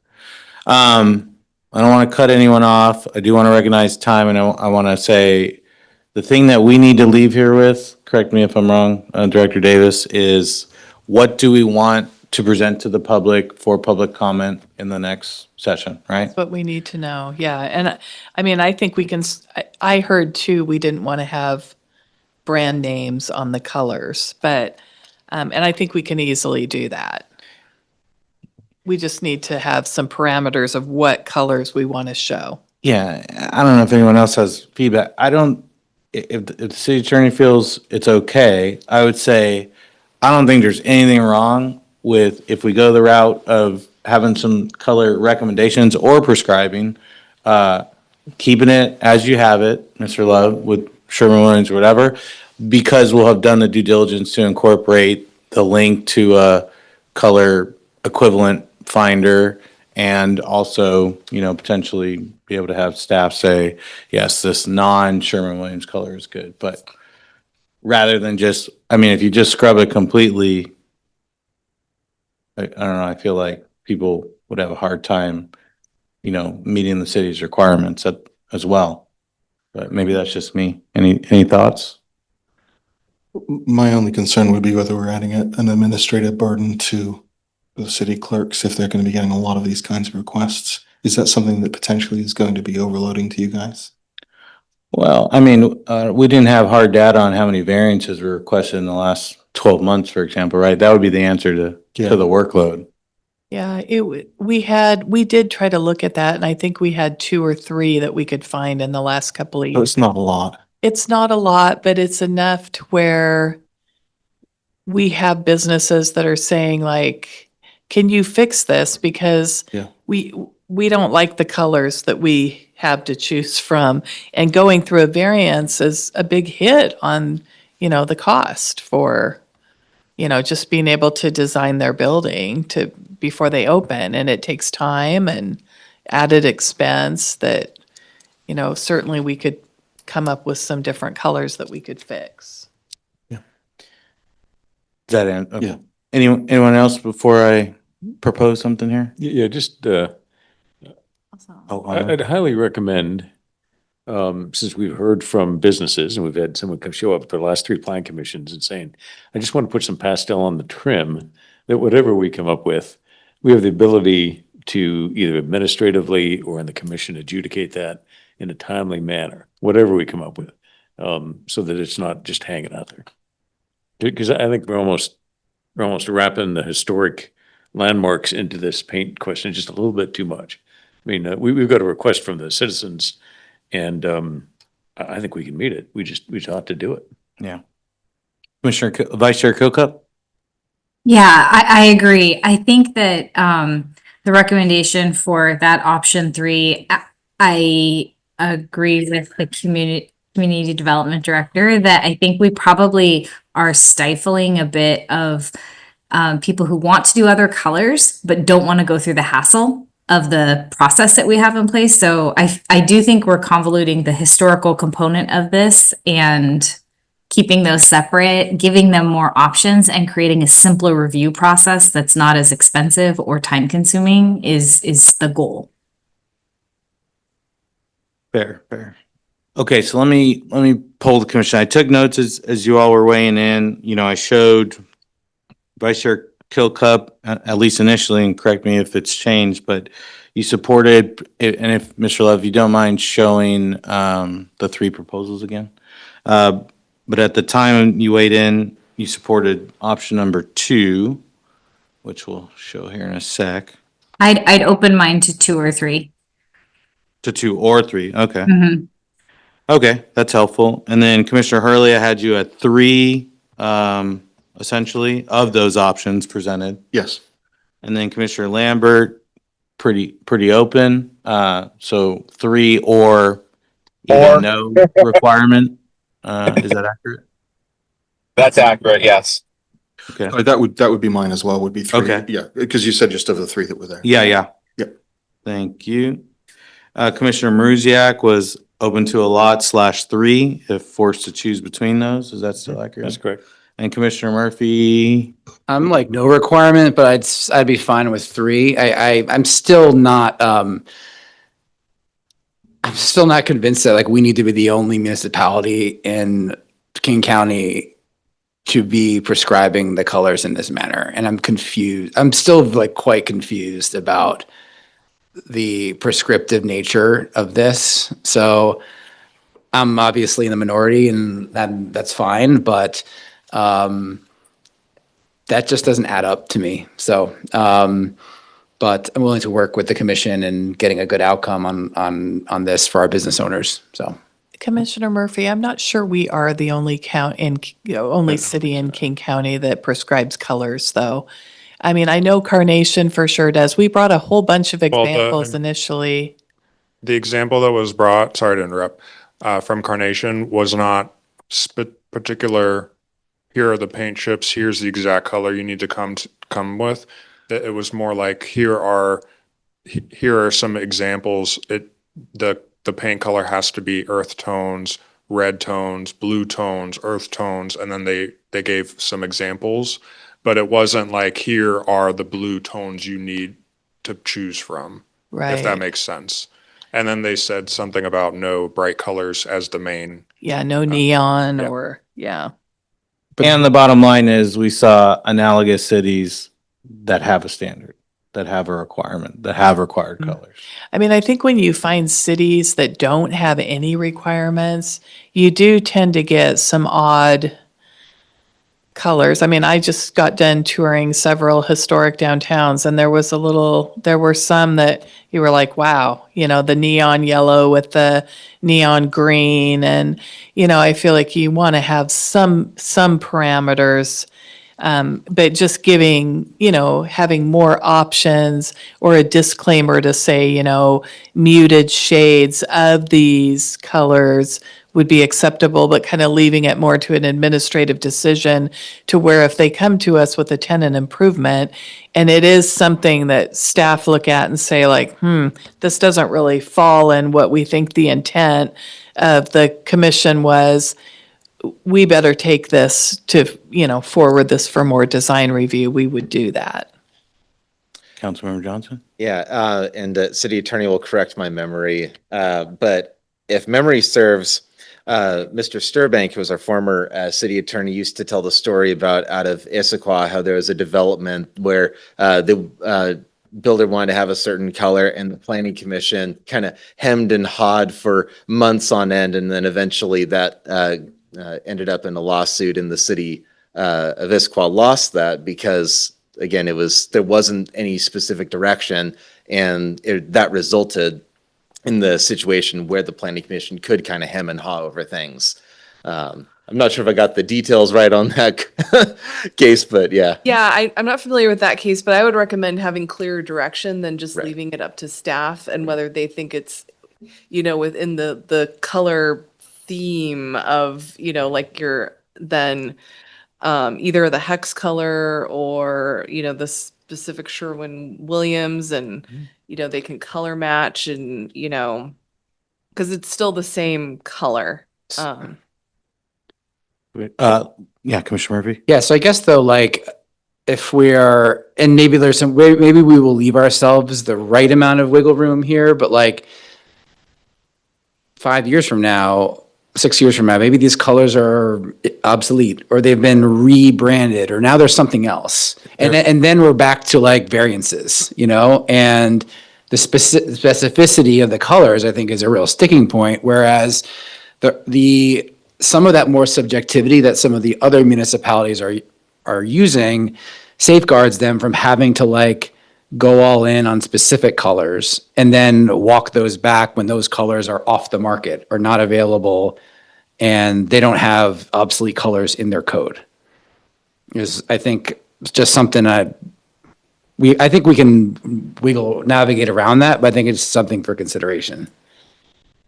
Vice Chair Cookup, did you have another question or comment? Yes.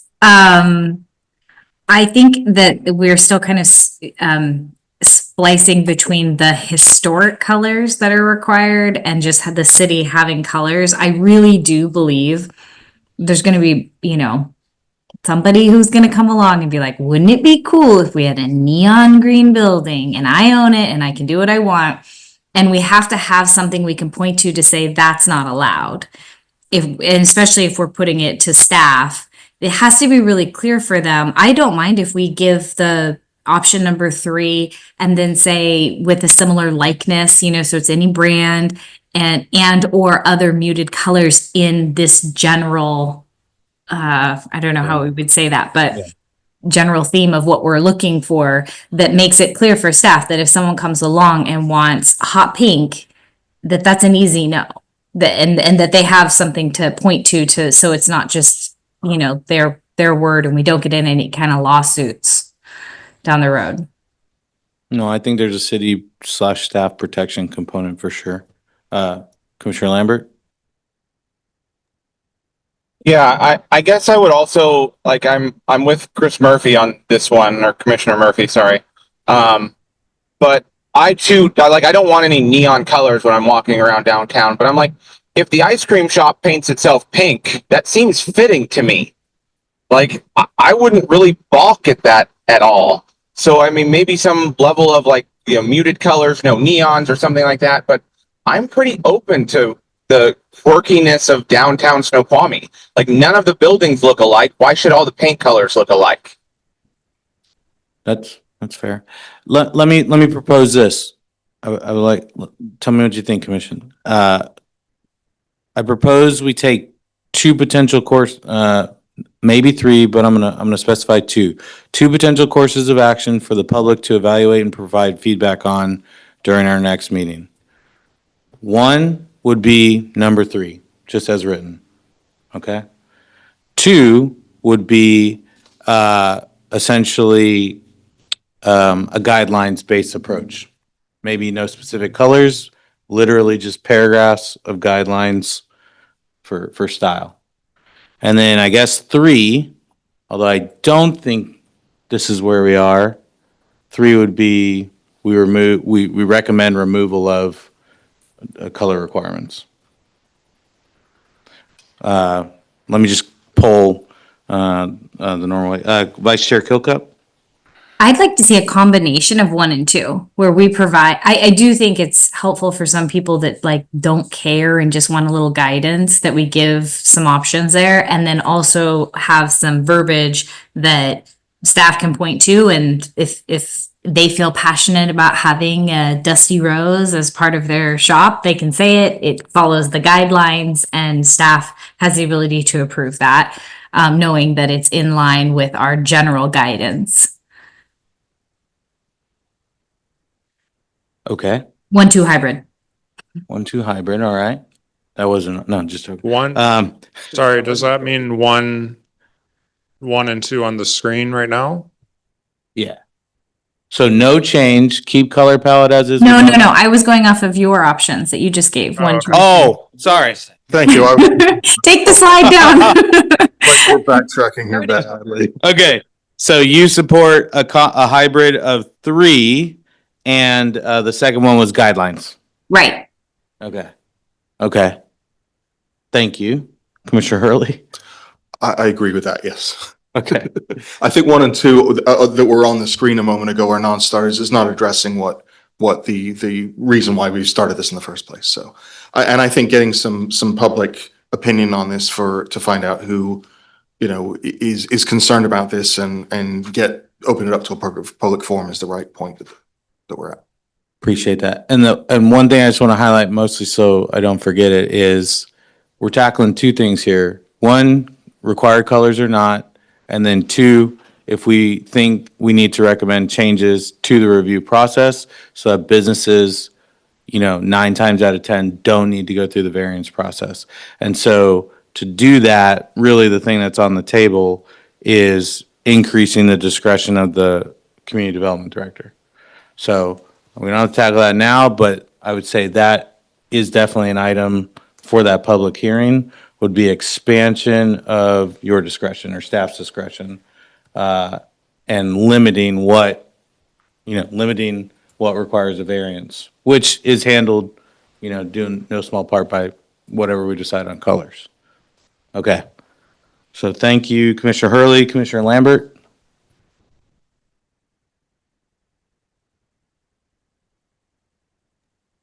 Not, I'm for just open colors. Sorry. Just no limits. So you're for that third option. Other than neons. I hate neons. Okay. So maybe I'm going to call you guidelines and then free for all. Because you want, okay. So guidelines for no neons and then open colors. Okay. Thank you. Commissioner Maruziak, I'll go with the hybrid version proposed. 1 and 2. All right. Your 1 and 2. But yes. Guidelines. Yes. Yes, I got it now. Commissioner Murphy?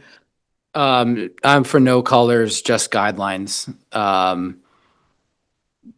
Like healthy guidelines, like, similar to when Andrew was walking through what Carnation does.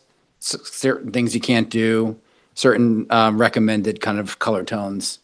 But have it be like more like qualitative than have the actual colors be in the code. I guess that's 2 to 3. Yeah, it's 2 and 3. Yeah. So you and Commissioner Lambert are aligned on hybrid 2 and 3. My perspective is we do need guidance. 1, to protect the city. 2, to remove ambiguity. I take your point about 2A doors, but once it's on the building, it's not coming off but for the owner's discretion, right? So this is the check that the city has, right? And so to lose that, I think, is not ideal.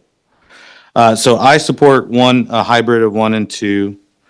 So where the votes are, at least as articulated, we haven't done a formal vote, would be going with option number 3 and adding guidelines to be worked out post public comment, but obviously including stuff like no neons. So that's kind of where we stand. To be clear, that means those 25 colors specifically outlined with the guidelines. Is that what, that's Right. what option 3 you're. Can you bring up 3 again? Or the option? Yeah, so the third option was the existing colors with the added, I think it was 24 colors that was in the colors. wording example. Expands that one. Yeah. And then the second option I'm hearing is only guidelines without the prescribed colors. So it would be like muted, kind of like the table that was in some of the examples from earlier meetings, where there's no bright colors, but you can do muted colors, dark saturated colors, earth tones, whites, that kind of stuff. Yeah. And then the third option would simply be no limits or no Right. guidelines. Right. So what's been articulated by this commission is 4 commissioners are for slide option 3 with added guidelines, and then 2 commissioners were for slide no color requirements, but stylistic guidelines. So I'm gonna make a motion.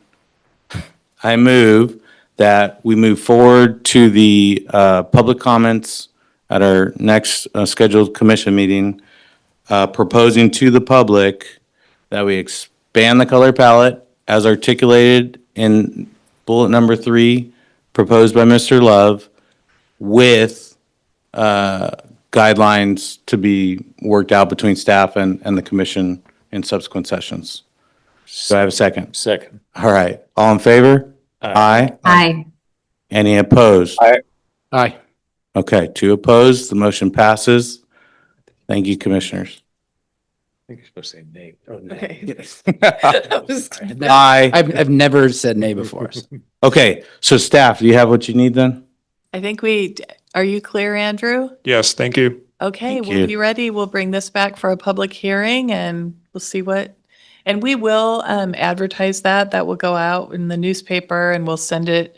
We'll make sure it gets on the distribution list. We'll get to all the downtown business owners. And so we'll make sure we do our best, to get it on all the social media so we get people here. Yeah, and I will say, hopefully it's not out of order. I think, Thank you, Sarah and Jennifer. thank you all so much. And Guys, thank you. One piece of feedback that I'll be looking for, in the public hearing is, okay, we've expanded, we believe we'd like to expand the color palette in this direction. Are we missing anything? That's when we can, obviously. I think we're running long, we're okay, and I know where you're gonna go, but please come to that hearing. Okay. Do you still have the color chips with you?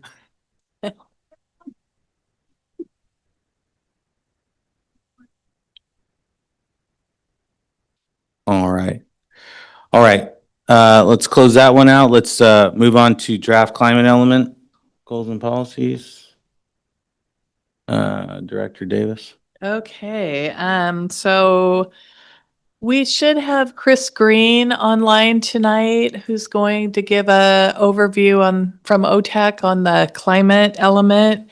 We're kind of in a last push to get as much done as we can in the next month. Can anybody tell if Chris is on? Thank you, Ashley.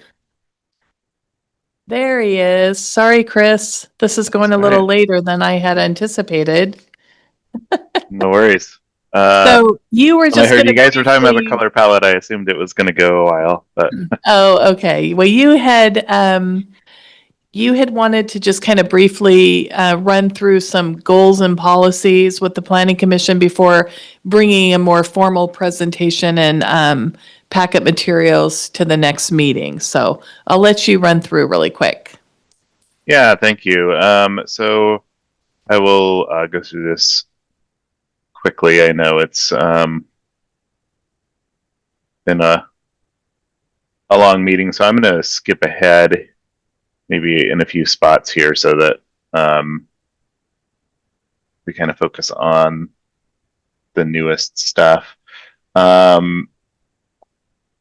So updates on both the resilience and greenhouse gas emissions reductions sub-elements, which make up the climate element that's being worked on. Since the last time we talked, probably the biggest change has been we did get a draft greenhouse gas emissions inventory from the K4C group with King County, and so we've been able to really start diving into that in the last week and going through that. So, and then written goals and policies, kind of first draft for each of these. So you'll see some of the goals tonight. Just to kind of give you an idea, we're getting towards the end of the process, but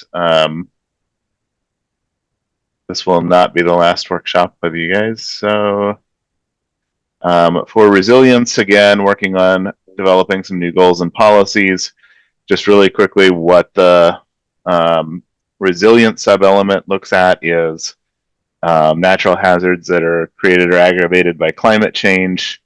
We've had a few questions on natural areas, what happens with those. So that's one of the priorities as well, and one of the requirements from the state. And then enhancing community resilience, looking at social, economic, and built environment as well. So we've talked a lot about priorities and kind of what the priority hazards are, and that's a piece of it, is sort of where you're going to direct your attention in community resilience based on what some of the issues are in Snoqualmie. We heard wildfire and smoke was a bigger issue, and again, you've got kind of the higher impact, less frequent issues with wildfire directly, but then smoke, for instance, something that you deal with every year, it seems like. So the gap analysis, and then so looking at some goals, and this would be just sort of a way to organize resilience policies, and this will be just kind of a preview for what categories of things that we're working on and that we'll review in a lot more depth in the workshop at the next meeting. We've got a goal here, number 1, based on emergency preparedness, response, and recovery. This is really looking at being prepared for events and responding to those events. So this is kind of more of the classic emergency management and how does the community react, and then having recovery plans in place as well. The second goal is about basically the built environment in general. So things that public and private development would need to be more resilient, and then making sure that as we're building things, they're being built in a way that's resilient to climate change, and that there is things like green space and things like that that can help make the community more resilient. Goal 3 is talking more about those natural systems, so really trying to focus on that section of the kind of the priorities. And a lot of that is kind of implementing things in potentially other parts of the plan as well. So as part of this process, not just looking at the climate element, but like shoreline and critical areas, and implementing things that are already in those documents, but kind of making sure that climate is factored in, habitat connectivity, things like that. Goal 4 really focuses on developing urban forest and tree canopy for resilience. So in terms of like flooding and stormwater management, things like that, but also providing shade so that there's refuge from heat and things like that. As its own goal. The 5th goal, kind of tying into what you guys have been talking about tonight, cultural resources and practices. So this could be for,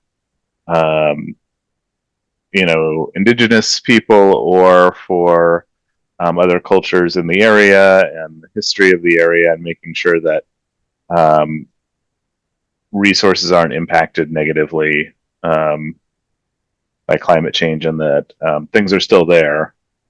And then 6 is really looking at community capacity. So decision-making processes, engagement with organizations, and making sure that the community as a whole, sort of both as individuals and families, but also organizations that the city may be partnering with, that they are ready to be resilient. And then 7 is really looking at the city itself and decision-making processes, and making sure that climate change is factored into things like capital facilities planning, or that there's data being gathered to help update things, so that as circumstances change one way or another, that things are being kept up to date.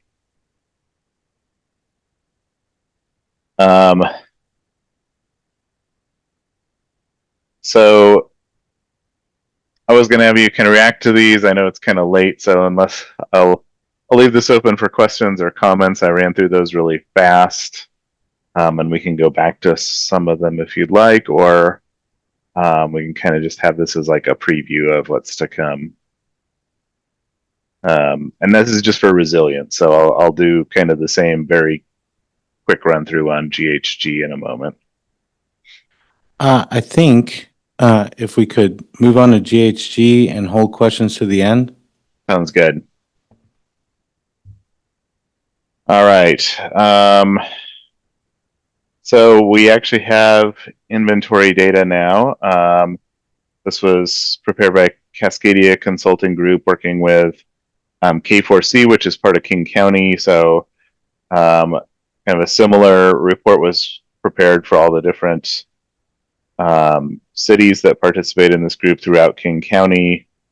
And I think that standardization will be really good in terms of comparing to what other cities are doing and just sort of implementing some of these requirements.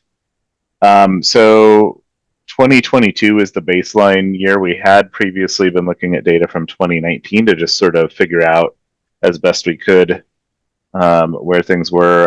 This update includes 2022 and 2023, which I think is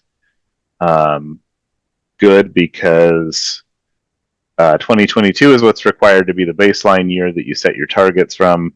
But 2023 at least gives us 1 year to say like what direction, another year of saying what direction has this been moving in.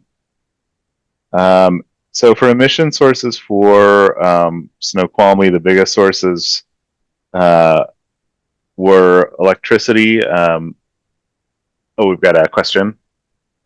It was going to be your next comment. I don't understand the 24% aviation on this slide.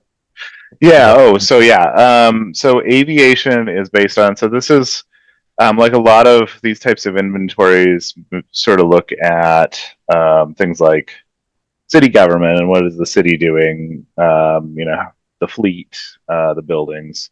This is because it's for, overall land use and community planning. It's looking at all the activities estimated for the residents of Snoqualmie or people working in Snoqualmie. And so aviation is the share that's based on aviation, plane travel, and I believe to some extent cargo that sort of originates from the Snoqualmie community through SeaTac mostly. So we're allocating out of our total. We basically got allocated a quarter of our total from aviation based on Amazon packages that shipped in and travel and things like that. It was just allocated to us. Basically. Yeah. So that, and that's a kind of a key thing here is in terms of the targets. The state has targets that are kind of affect these larger areas. As a city, it is more limited to a focus on emissions from land use and transportation mostly.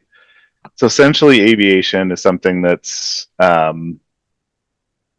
you're not going to be able to do anything about through this process. It's sort of just a stuck. Electricity, there's a little bit that's pretty evenly. Well, I'll go to the next slide and actually breaks it down a little bit more. But electricity is pretty evenly divided between commercial and residential.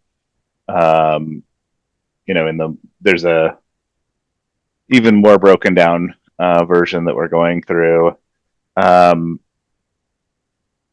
then natural gas is primarily for, heating buildings. So pretty similar uses.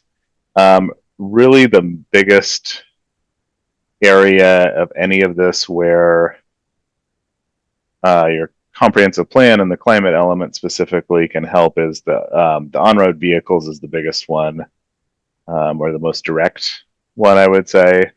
And then some of the built environment, but especially the electricity and natural gas, there is policies that can start to address that. But the idea isn't necessarily to, change these other things like aviation. And really there's only so much you can do on electricity and natural gas. I mean, some of that is very much related to, say, the building code, which is being implemented more at the state level to have the greener building code. And then there's some smaller areas. And then there is opportunities to have credits for like sequestering carbon through tree planting and other measures. So built environment, that's about 50% of the emissions. Just very quickly, some of the trends, it's electricity emissions are down quite a bit. And some of that looks like it's being replaced by natural gas, but overall emissions are down quite a bit just since 2019. And then for the transportation, it's been pretty stable. Slowly increasing emissions from vehicles, and aviation is actually going down a little bit. So, you know, the idea would be maybe that happens through other means. These are kind of the smaller sources. I'm going to skip over these for now. So those basic requirements for GHG: reduce greenhouse gas emissions from transportation and land use without increasing emissions elsewhere. Reducing the per capita vehicle miles traveled. So that's pretty closely tied to, you know, what really is the most direct thing that can be done through this plan. And then prioritizing redirections that benefit overburdened communities. So if there's disparities in impacts, making sure that that's factored in terms of the approach. Oops. So some very kind of preliminary goals. The first one actually relates to some of what you've been talking about tonight, but focusing growth and civic uses. I am open to suggestions on this one, just kind of trying to come up with a word for that's succinct for things like public buildings, activity centers, public service providers. But the idea is that those sort of destinations would be, you know, centrally located so that people aren't going from, you know, longer distances to get to them. And then just having, as growth is coming in, having it be located in a place where they're able to take advantage of different types of transportation. The second goal focuses on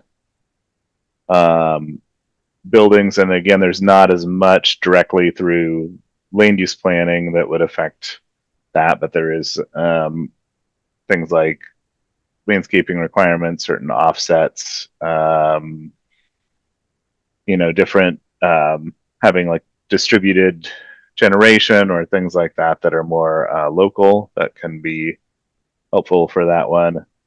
Probably 3 is the big one: improving the efficiency of the transportation system. So this is things like transit and providing more opportunities for walking and biking to destinations.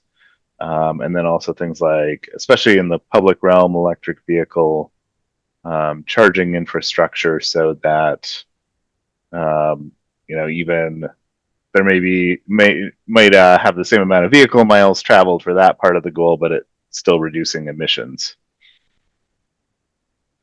And then the fourth one, tree canopy helps with carbon sequestration, but also especially heat islands, especially in places like large parking lots and things like that, where there tends to be heat island effect. This helps in terms of reducing cooling hours during the summer, and then reducing the vehicle miles traveled. So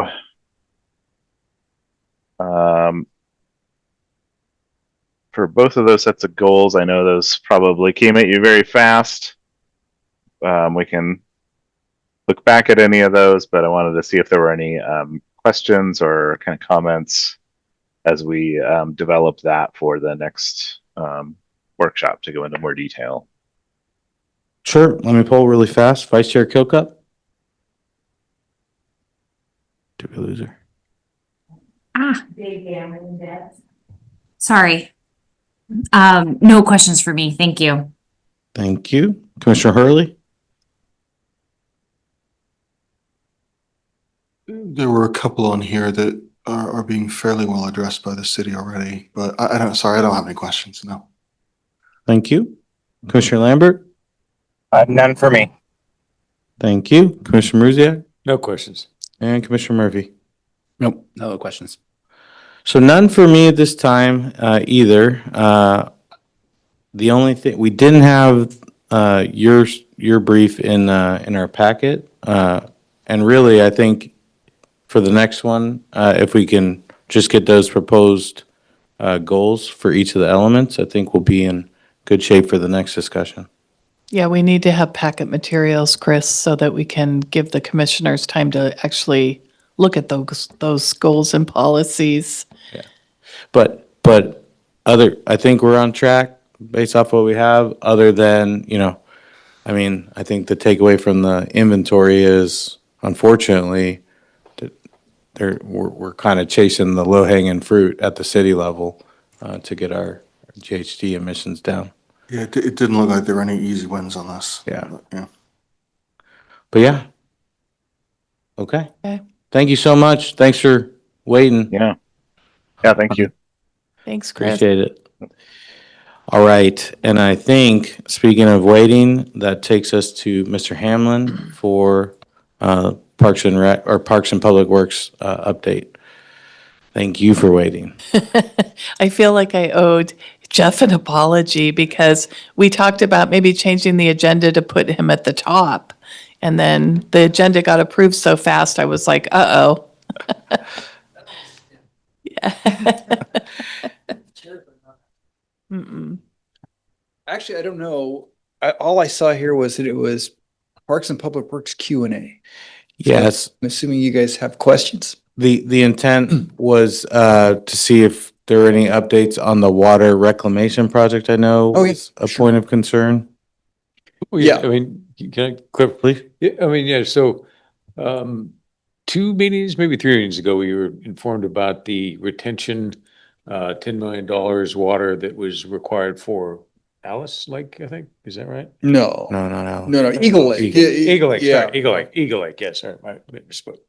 For Eagle Lake, and it was mandated we got to go do that, and there was just a desire to get an update on what's going on with the water, and is there anything else out there that we need to be worried about for water, and is there anything else the city has got planned for gray water or anything else? So. Well, I have a lot of concerns about water, but that's kind of my area of expertise. So with regard to the irrigation reservoir, which is what this is. So I guess I'll give you guys some background on what we do. So we produce what's called Class A. It's reclaimed water. We have a permit to do that, up to 1.56 million gallons per day of water. We can, rather than discharge to the Snoqualmie River, we can pump it up the hill to Eagle Lake currently, and that gets used as irrigation. A good share of that, about approximately 70% of it, goes to the golf course. And that is their sole source of irrigation water, other than rainfall, of course. And then we take the other remaining 30% or so, and we use it to irrigate public spaces, primarily in the business park region. There's a couple parks, Community Park, for instance, and also the Parkway. All of that is irrigated through reclaimed water. It's the purple pipes, and you'll see them around. You'll see purple pipes kind of sticking up, or valve lids, which are purple, and that indicates that that's reclaimed water. So the Department of Ecology implemented a rule, they call it the Reclaimed Water Rule, which says that if you there's multiple things, requirements to go along with this rule, but one of the things that changed for us is that we can no longer pull water out of Eagle Lake and use it to irrigate public spaces. This is due to the potential for recontamination that gets inputs from stormwater. There's ducks and geese that light on the pond. There's long retention times in that pond. If it's used for private use, like the golf course, that's not a problem. But since it's used in public spaces, that becomes a problem because we could potentially contaminate, sending out contaminant. It hasn't happened in 20 years, but it's a possibility. So the requirement was that, one, we needed to either chlorinate all that water that we're using and taking and putting on public spaces and retain some chlorine residual, which is all but impossible, or come up with an alternative method, which was to intercept that water before it gets to Eagle Lake and store it in a reservoir and then irrigate from that reservoir. We looked at the costs and we penciled it out, and it was due to the fact that, one, we need to irrigate those spaces, and there is no current irrigation system in operation to irrigate those other than the reclaimed water system. It made sense to spend the money to upgrade our irrigation, or at least to implement this reservoir, to upgrade the irrigation system that way. Our pump station, which runs that irrigation system, was old and antiquated and needed to be redone. So we decided to do the whole thing at once. Irrigation reservoir and a pump station, which will now set us up for the next 20 years. One huge benefit of that upgrade is that it prevents us from using 25 million gallons of water a year of drinking water for irrigation, because those spaces would still need irrigation. So in terms of water, and you talked about what other water issues we have, we are approaching our water limit, the limits to our water rights, right? So we have multiple water rights. One of them is Canyon Springs. That's a beautiful water right. That thing is 365 days a year, 24/7. We can take about 2 cubic feet per second, or about 1,000 gallons a minute from the spring. We can take that all the time, anytime. So we max that out. We use that as our primary source. And about 65 to 70% of our water comes from the spring. The rest of it comes from two other sources with multiple water rights, but one is our North Well Field, which is over at the Public Works facility. And that is our it's our secondary source, but it's our primary secondary source. The third water source is our South Well Field, which we keep in reserve. We don't really use that one because of taste and odor issues that we have. So right now we're having a problem. We're arguing with the Department of Ecology about the water right that comes off the North Well Field, because we first got that water right from Weyerhaeuser. This is going to be a long story. I'm going to try to make it as short as I can. But when they built the ridge, they needed a water source. They got it from Weyerhaeuser. Weyerhaeuser did the development, so they had a water source for the mill, which they used, and they essentially donated it to the city. They gave it to the cities as the way to provide water for that new development. We couldn't take that whole water right. We couldn't keep it all because of concerns that drawing 750 acre feet of water out of the aquifer was going to reduce flows in the Snoqualmie River. So some of that was held in reserve, and it was put into the state's water conservation program. So we couldn't take that. We essentially gave that away in the transfer. But however, it was assumed through some very loose language that the majority of that water that gets used would come back to the wastewater treatment plant and go back to the Snoqualmie River. Well, within about 5 years of giving us that right, they also allowed us to do reclaimed water. Well, that takes 1.5 million gallons a day essentially and pushes it up the hill, which gets used for irrigation. That's considered consumptive use, meaning it doesn't go back to the river. So now we're in this kind of a quandary in that ecology gave us a permit to do both things, yet they're in conflict with each other. So based on our coordination with some really good legal experts, including our own, We filed a proof of appropriation, which means we are applying to certify that water right. For some reason, that water right's never been fully certified because of this issue. And so we're just pushing the issue, saying, we've met every condition of that permit and we are applying for this proof of appropriation. We want to certify that water right. And we have good evidence to do that. I don't know how this is going to land with ecology. Probably not well, but at least it puts the ball back in their court.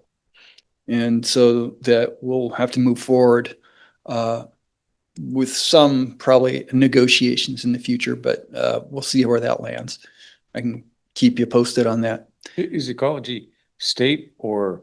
It's the state Department of Ecology is okay. the state So of state. Washington's environmental regulator. Yeah. Located in Olympia. Yeah. So getting back to your irrigation reservoir, that we have bids. We have gotten the low bidder. We got good pricing. The prices came in right almost exactly on our engineer's estimate. And we are starting construction on that project in June, or maybe at the end of this month we'll get started. And that has to be completed by June 30th of next year. That is a required project by the Department of Ecology, and we are on a compliance schedule. And that's a water tower, is that correct? It is a reservoir. Yeah, it's not a tower. Okay. It's basically a big concrete water tank of about, I can't remember exactly what it is, about 0.4 million gallons, so about 400,000 gallons. And that's going to be on that piece of property that's abutting next to the electrical lines? Correct. Okay. Yeah, yeah. You'll see it when it's getting built, but within a couple of years, it'll be almost completely obscured by the trees that are there.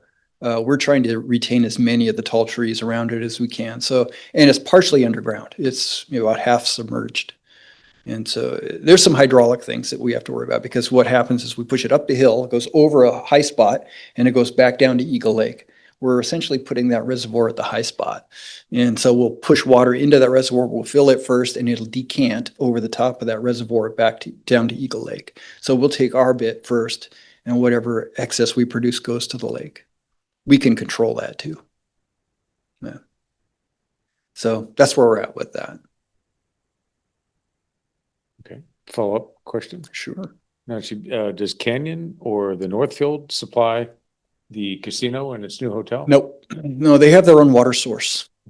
Yeah, they have their own wells, which they don't have a water right. They get their water from, well, it's a reservation. So reservations have a federal permit, and it's not a right, it's a permit, and they call it a reservation permit, and they're allowed a certain amount of water that they can take to support their activities on the reservation.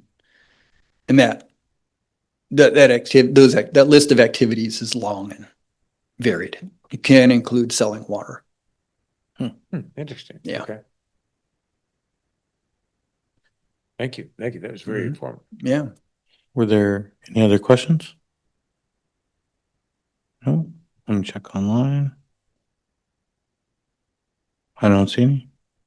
All right. Thank you, Mr. Hamlin. You bet. Appreciate it. Thank you for waiting. Thank you so much, Jeff. I wanted to add too that isn't the splash pad is going to open on June 6th. So I was gonna ask. Beat to the punch. Okay. Oh, I actually skipped planning items. Let me come to items of planning commissioner interest. Vice Chair Kilcup. No, nothing for me. Thank you. Thank you. Commissioner Hurley. Nothing further, thanks. Thank you. Commissioner Lambert. Nothing for me. All right. Thank you. Commissioner Maruziak. Sorry, but the non-specificity of the climate thing is kind of driving me crazy. Let me give an example. I was in a business meeting once that guys are getting jammed up on 18. And so they said, let's pay for a couple ride shares in Black Diamond and Maple Valley, because we got dozens of employees down there. And we'll, have this van, they'll pick them up at like 6 in the morning. They'll drop them off at the outlets, they'll drop them off at Nintendo, Technical Glass and Space Labs. We all good with that, boom, and it's done. These guys did this in like a month.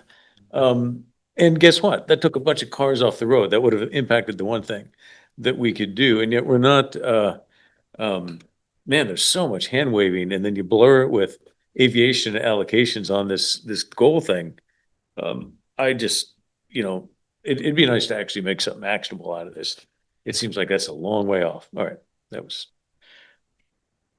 I hear you, and I agree. The only thing I'd say is, those are meant to be directional, aspirational, versus tactical. And so I think the tactical is to be worked out through subsequent city actions. But yeah, and we can give that feedback next session. So, all right. Anything else? No, okay. Commissioner Murphy? The focus though on transit, I think the transit focus allows us to drill down into some of those tactics. And I think like King County Metro is doing awesome stuff with van shares, and like maybe that needs to be expanded out here, right? And to help, when we say transit, we think of a bus, but actually there's many other forms of transit that could fit the character and the nature of this community and the commuters that come in and out of here. So I think it's on the right track. And I think like dialing in and digging into the tactics is something that could be interesting to do.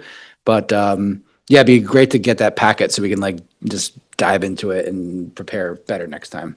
Agreed. All right, nothing for me. Upcoming